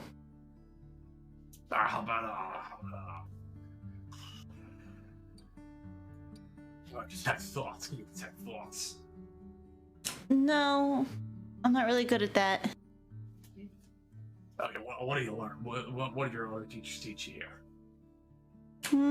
I mean, I took a lot of like art classes, so I do know color spray. Oh, color spray. Good one. That's a real good one. He'll splash color spray on the chalkboard behind him and then clean it up after himself with prestidigitation. Okay, you do the same thing. I'm gonna use color spray. Okay, as you cast color spray, he'll snap his fingers and counterspell it. And so it starts coming out of your fingers and then stops completely. It'll just... So that's the difference between dispelling and countering. See it? The thing with countering is you need to know the spell. Dispelling, as long as you understand the mechanical aspects of the spell, of what school of magic it is and how powerful it is and what the spell is attempting to do, then you can dispel it, right? But stopping a spell before it activates fully takes intrinsic knowledge. It's a complicated process. Oh, that makes more sense. Right? Yeah, it makes a lot of sense. It'd be more convenient if you could just stop any spell at the snap of your fingers, right? But if anybody could do that, they'd be like a really powerful magician. Yeah, that would be almost kind of scary too. It'd be horrifying. It'd be a spellcaster's worst nightmare. Somebody just come over, snap their fingers, and you can't do anything. Oh, I hate that. Yeah, so is there any other tips you might have before I leave and go study somewhere about dispelling magic? No, I'd be like, it's just like knowing your schools of magic. Do you know your schools of magic? You know them all real good? Yep. I have been out of school for a bit, but I like to think I studied fairly well. Oh, cool. Right, yeah. So, you got your evocations, your abjurations, your divinations, and all that fun stuff. Right. So that's all you got. You just gotta know all that.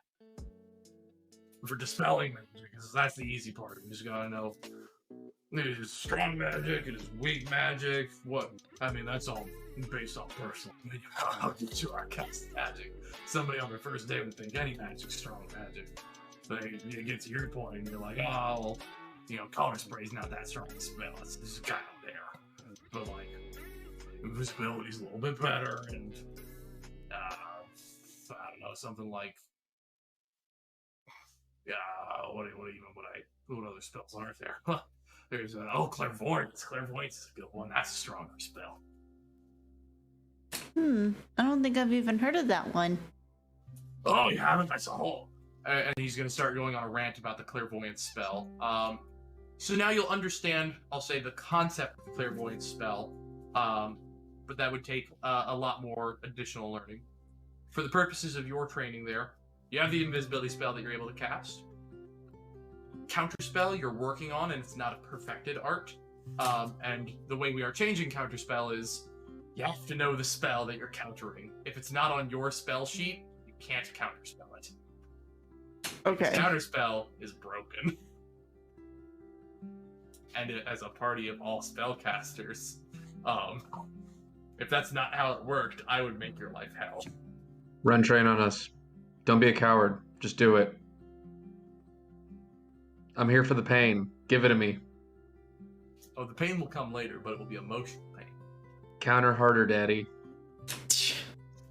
So basically no counter spell spamming. Oh no, a pool of lava! Oh no, Jasnah's fallen into it. 18d10?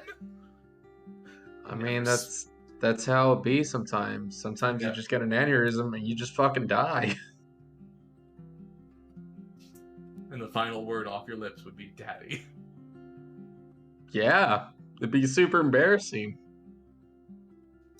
But yeah, Dispel Magic will require,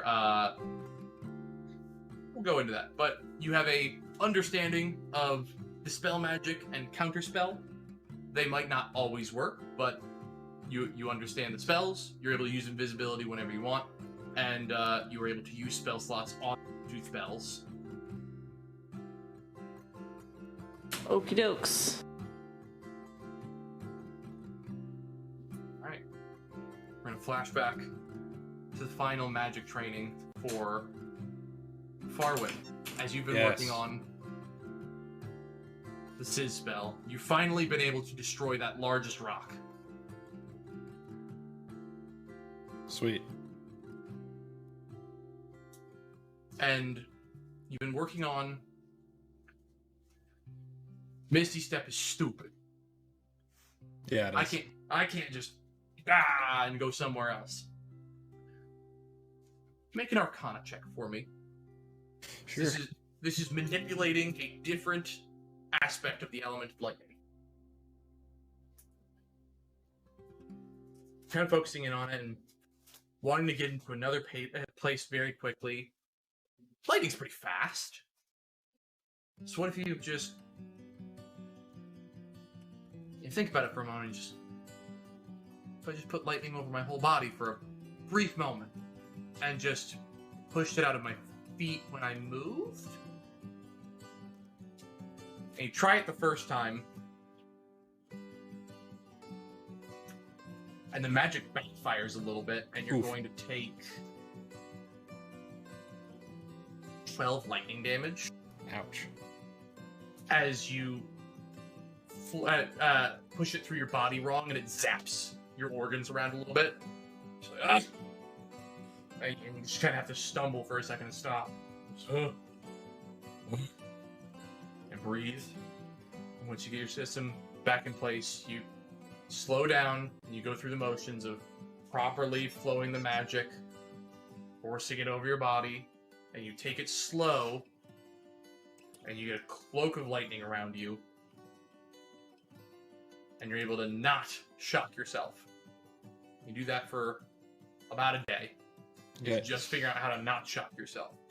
And then you take about 2 more days figuring out how to use it to propel yourself and move quickly or escape from an instance.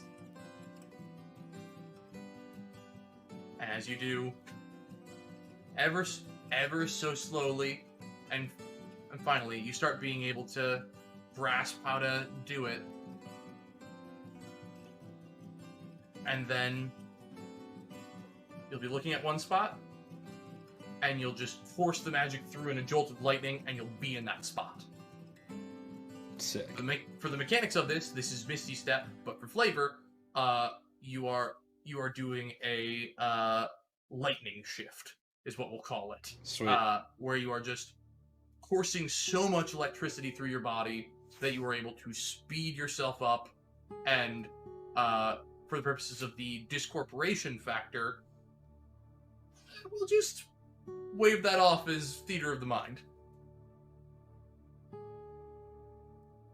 Just move fast. It's the same thing as being discorporated.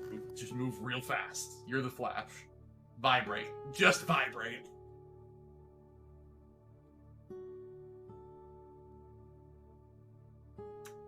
And with this, all of you are doing your various training. In between your training sessions, you guys are able to interact with each other and meet up at the tavern, meet up in town. I want to spend the last bit of the session having you guys interact with each other and, talk to character, talk about your training, talk about what you want to do. This will help me get ideas for our next couple sessions, as well as let you just have some in-character time so I'm not talking at you the whole time.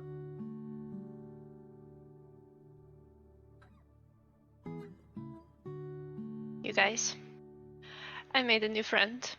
We have a 6th member of the group. 7th, I should say. Ooh. Who? His name is Frederick, and all he does right now is kind of scream. What? Oh. Is he okay? I don't know. And he is blessed in the light of the radiance themselves? No. I- Nope. I thought not.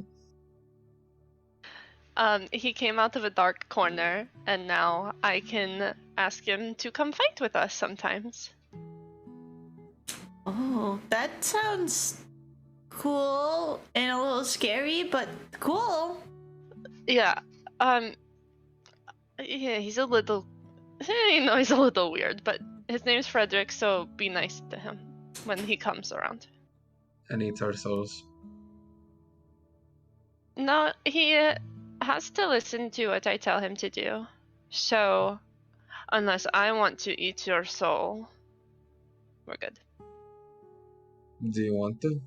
Not at the moment, no.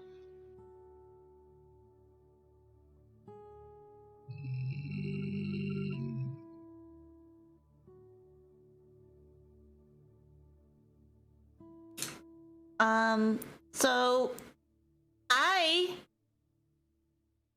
am learning how to stop magic in a couple different ways, and Farwin, I can also go invisible too now. Wow, that's so cool. Yeah. And I also learned, I'm learning how to, and I take out my paintbrush, use this better. I start wiggling around a little bit. Ooh. Farwin kind of ducks and tries to avoid.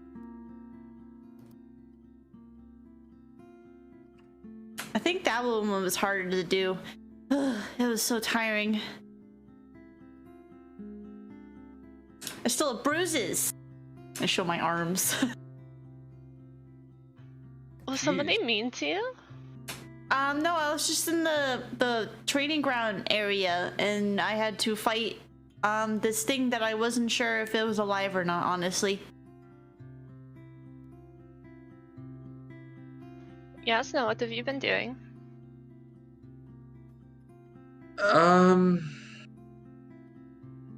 Yezin looks a little hungover. I was learning about them. the source of my abilities with Minea, and Minea is pretty cool actually. And I don't know, I was able to talk about my connection to the divines, and how to do that with a skeptical eye. You know, but no, just I kind of had fun with all of it. It was good. Well, that's good. Darwin. Oh, sorry. Go ahead. I was just gonna say, did you guys hear that loud explosion that apparently happened in the No, city? no, There was an explosion? Yeah. no. Do we need to investigate? There's no need to investigate something that didn't happen. Why would Juju lie about that? I don't know. There was a confusion. Insight check. Let me find my character sheet because I was editing spells. 21. So I have to make a deception check. I'll make a deception check.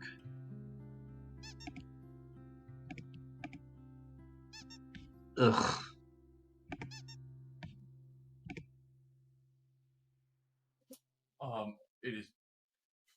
It is apparent that there is something fishy going on there.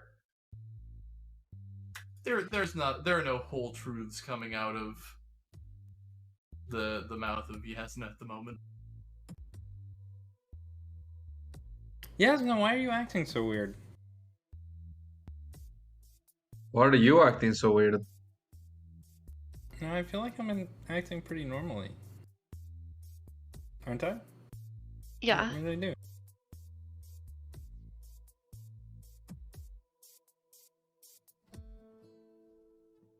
What was the explosion, Jasnah?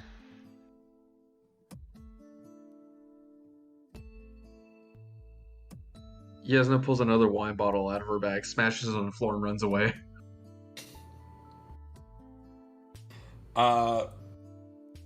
Farwind teleports to in front of Jasnah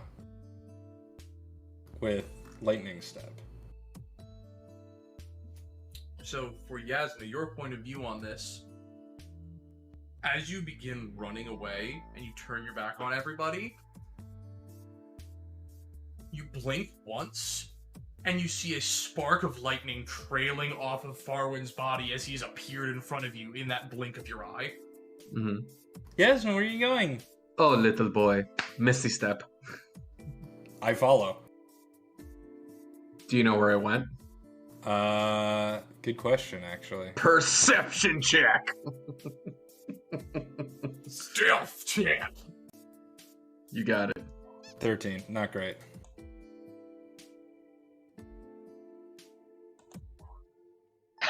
Yes, he very much knows where you went. You were just kind of like, and you just picked a direction. It happened to be within his visual range. Picked right, and right happened to be in his vision. So you just, poof, puff of smoke, and he just, along with you. Jasnah. Then I'm gonna run 10 feet away from him. And Shimona! Thunderstep. So you'll see as Jasnah, because she learned it this way, has to spin around and throw her right hand up, pointing at the sky. And that same sound that Juju mentioned. And Jasnah is now 90 feet away in any direction. I hope we don't get into a fight real soon.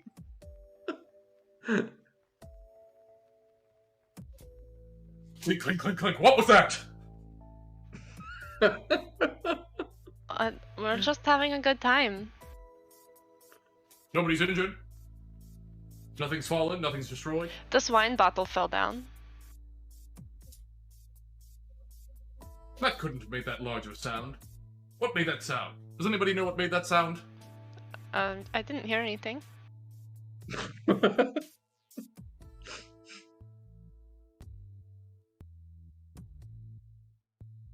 That's improbable. Is this a cop?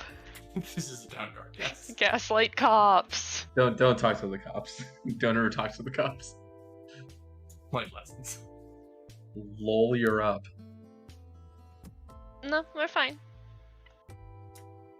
Right. So long as nobody's injured and nothing's broken. Clink, clink, clink, clink, clink, clink, clink.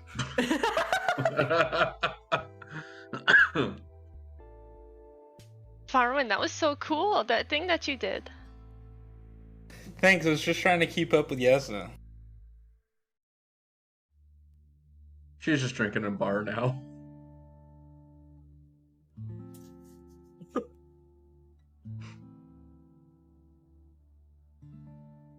At a different bar or just... Whatever was within 90 feet. Or you teleport outside and you're like, and you see a bar across the street, so you just walk across the street. Pretty much, just like Mom.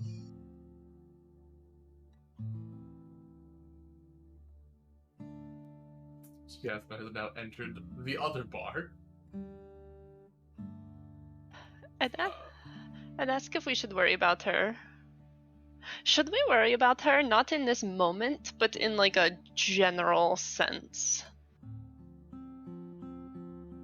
Do you think she's gonna explode? Yeah. That would be really sad. Like emotionally. Oh, I thought you meant with the boom. Oh no, I meant with her. You know heart. what? Maybe they're tied together. Maybe. That was a big boom. She must be so sad. Or mad. I mean, she is drinking a lot lately. Rude. But fair. You try being a single mom to 3 people. I mean, yeah, that's a valid point.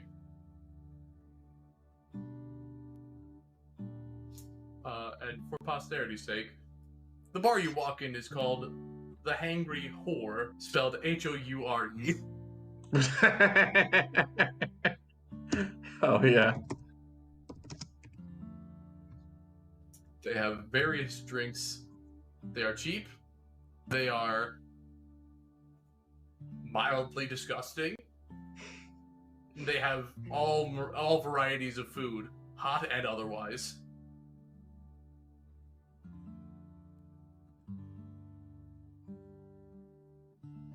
I'll take the drink special called, went to the store for cigarettes. Yep, that exists now. I write that down in my notes before I forget it. It's just all of the liquid that's left in like that bar thing, you know, that bartenders use. Yeah, to scoop Tipped stuff into a cup. Yeah, so it is 6 silver. It's a lot. Hell yeah. Hell yeah. You get 4 different drinks and a pack of cigarettes. The last time I did something like that, I ended up with a different watch. I apparently traded watches with someone at some point. That's horrifying. Yeah. It sucks. The watch I lost was one of the fucking Burger King Jurassic Park The Lost World watches from the 90s, but yeah. That's painful. Yeah, it sucked. The watch that was traded to me that I came to with was nice, but like my fucking Burger King watch, y'all. F's in the chat.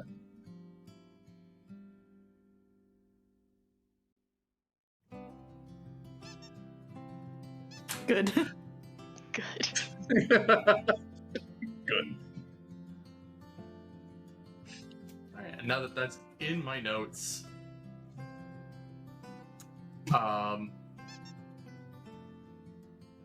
you roll it while she's off getting 4 drinks and a pack of cigarettes. are the rest of you doing? So Farwood, how did all your stuff go? It was good. I learned a few new spells and stuff. I can use lightning now. Yeah, I saw that. You were Yeah. very sparky. That's me. How about you, Juju? I mean, I guess you're covered in bruises, but you're more lethal with a paintbrush, so that's good. Yeah, I mean, I talked about how I learned invisibility, and I also started learning Dispel Magic and Counterspell, which they sound like they would be the same, but they're not the same. What's the difference? Tries to think back to what weird guy said to me. Action economy.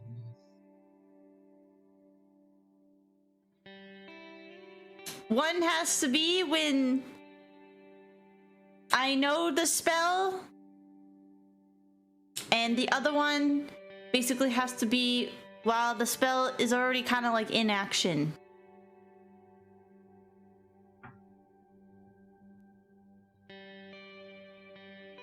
So like when Farwind goes invisible, you can stop that if you wanted to? Yeah, that's actually the example that we had to do. We had to go invisible, and then our partner had to try to make us go uninvisible. Who was your partner? Oh, I met this really nice Minotaur named Frank. He was very big, but he was very nice.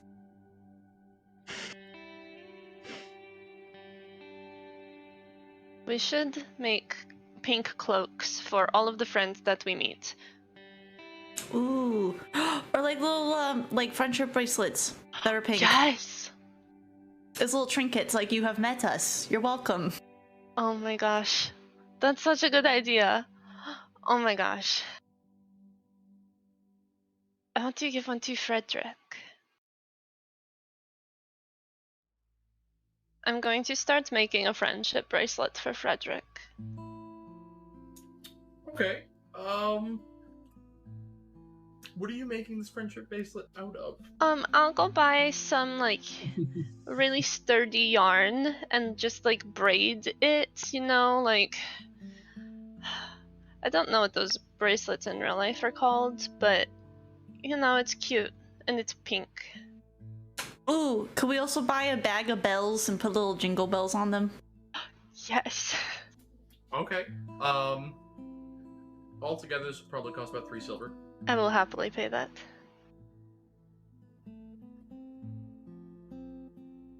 And just because I like the idea, I'm not going to make you make big checks for it. You can make a bracelet. That's something that's functionally able to be done. And at the end, you'll have a pink belled bracelet. I feel like this is... Well, should we give it to Frederick now?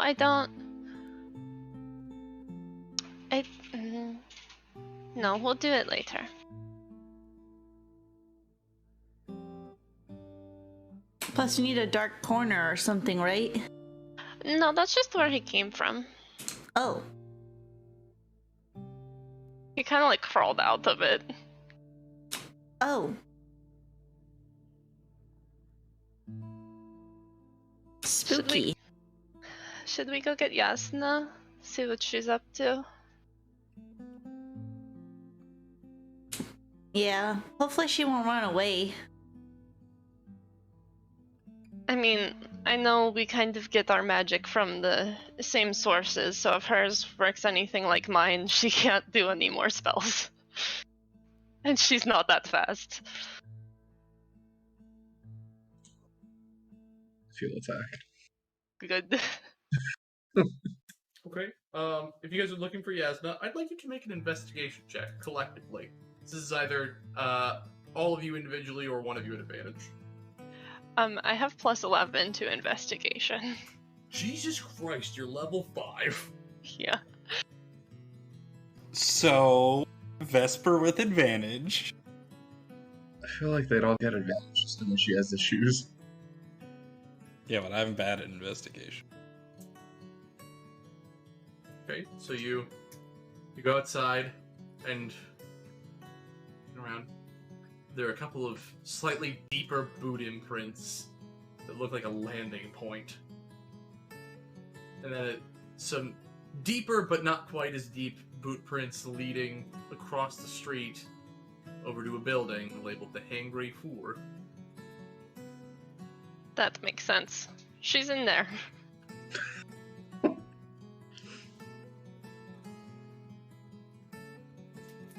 guys make your way over, and Jasnah, at this point, how many drinks deep are you out of the 4 that you already ordered? I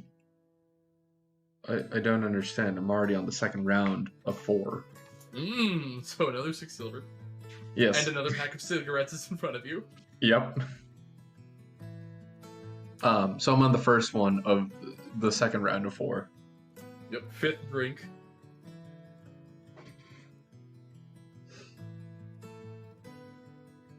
Jasnah. Hello. Hello. You got drinks for all of us? Oh my gosh. Quick mental math. Yes. And we'll push over 2, hands one over to Farwin, and then takes it back and says, 1 apple juice, please, for the young man. Thank you. We don't have apple juice, sweetie. Fine, what juice do you have? Why? Okay, what water do you have? Tap. Okay, 1 tap, then. My favorite. Fancy brand, or whatever the fuck that is. Susie's gonna go around the corner and just get a glass of water that looks ever just so slightly murky. Not like murky, but like just a little bit of, you can see a little bit of particulate in it. Wait, Farwin, wait. I should take a little of, like, really, like, the heaviest booze and just mix in just a little. Okay, now it's safe. Okay, go ahead. Wait, could I just Investigation. prestidigitate the water? I mean, in medieval times, it's better than nothing. It's just water with a little bit of booze in it. Does it look like it will kill me or make me sick? No. I will drink it. It's a little bit of a slight burn, because it was strong alcohol that you just put in there. Not enough to get you drunk, but just enough to taste it a little. You know, it's enough for an 11 o'clock nap. So, we've all learned, like, a bunch of things, you know? Mm-hmm. Do you think maybe we're strong enough to go see what killed those people? I'm going to be honest. I don't know. I I really don't know. All I know is that wherever you all go, I'll go to. And I'll apply what I've learned to that. Which means that I can read on occasion. And I can make a hell of an exit.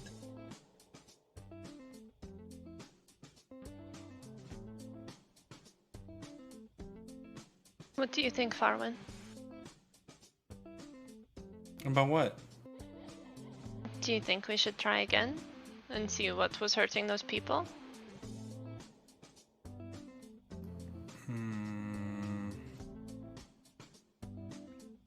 I do want to do something about it, but I just don't know if we're strong enough yet. I mean, we've gotten a little stronger, right? But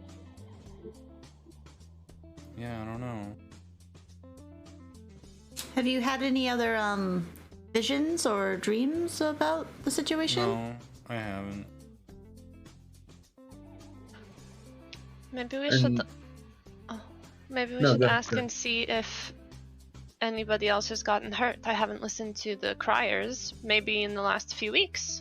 It's been fine and everything's fine now and everybody is just having a good time. Whisper, that was 2 days ago. Shit. It's been a really long 2 days.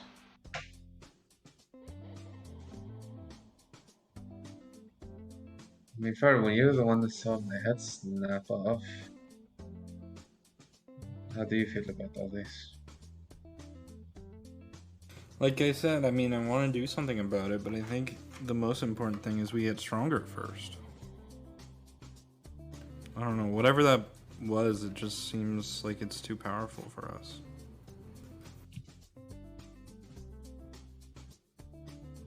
But,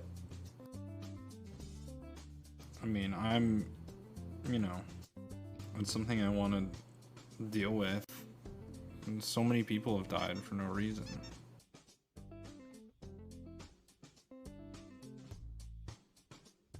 So, yeah, I don't know. Erwin,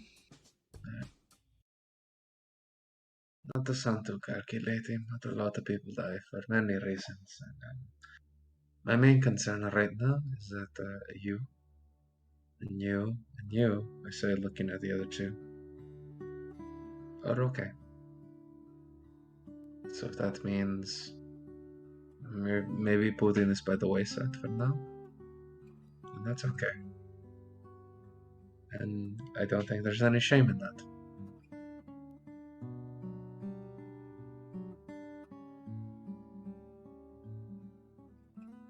I think we should go and look again. You've all said it yourselves, you know how to make a good escape now. Juju can go invisible too. And I have Frederick. It won't hurt to look. We'll try again. We don't have to fight anything, and we'll just be more careful. I mean, it could hurt to look. That's kind of the problem. Perhaps we can see if the Protectorate has any more information on these things that have happened. Also, I have not had the chance to ask all of you. After we did the test, were you asked questions about that night? In that interview? Yeah.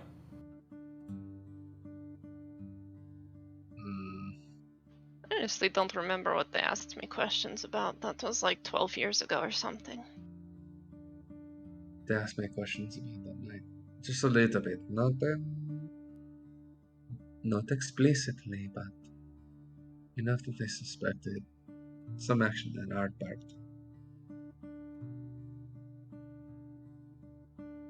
I do think they have their eyes on us a little bit. They were basically questioning about you, Jasnah. Were they? They weren't explicitly saying it was you, but they were definitely heavily implying it. They're like, have you seen somebody in your party basically hurt somebody else or do something against the law? I honestly don't know how Farman got through that interview.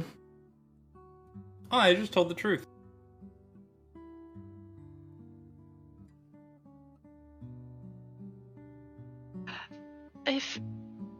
If you told the truth about what happened, I think we might all be in jail.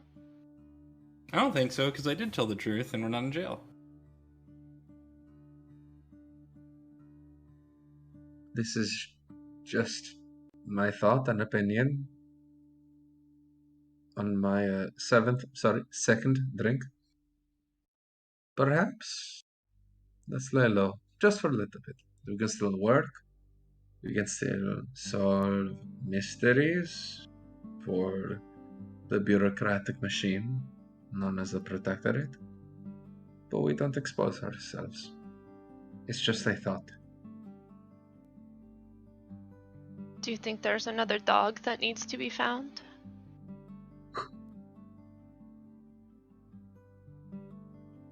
I believe that anything is possible in this hellhole of a town. As you say the words hellhole of a town, you're going to hear a woman scream on the street outside, and you'll hear a voice cry out after it. Stop in the name of justice, fiend! Ah, And that is where we will end tonight's session. Oh. Oh. And we'll pick oh, up next week, Oh. oh, Oh. oh. pending any travel, which I don't think any of us have travel next week. Nope. Speak now or forever hold your peace. Not yet. So 2 streak next week? 2 streak. 2 streak. 2 streak. Awesome. That's what we're aiming for. Yeah. RB. And then we Aye. could maybe get the theoretical 3 streak. Ooh. For 3. Yeah, I have nothing on any Wednesdays for the No. foreseeable future. I got my Wednesdays are free.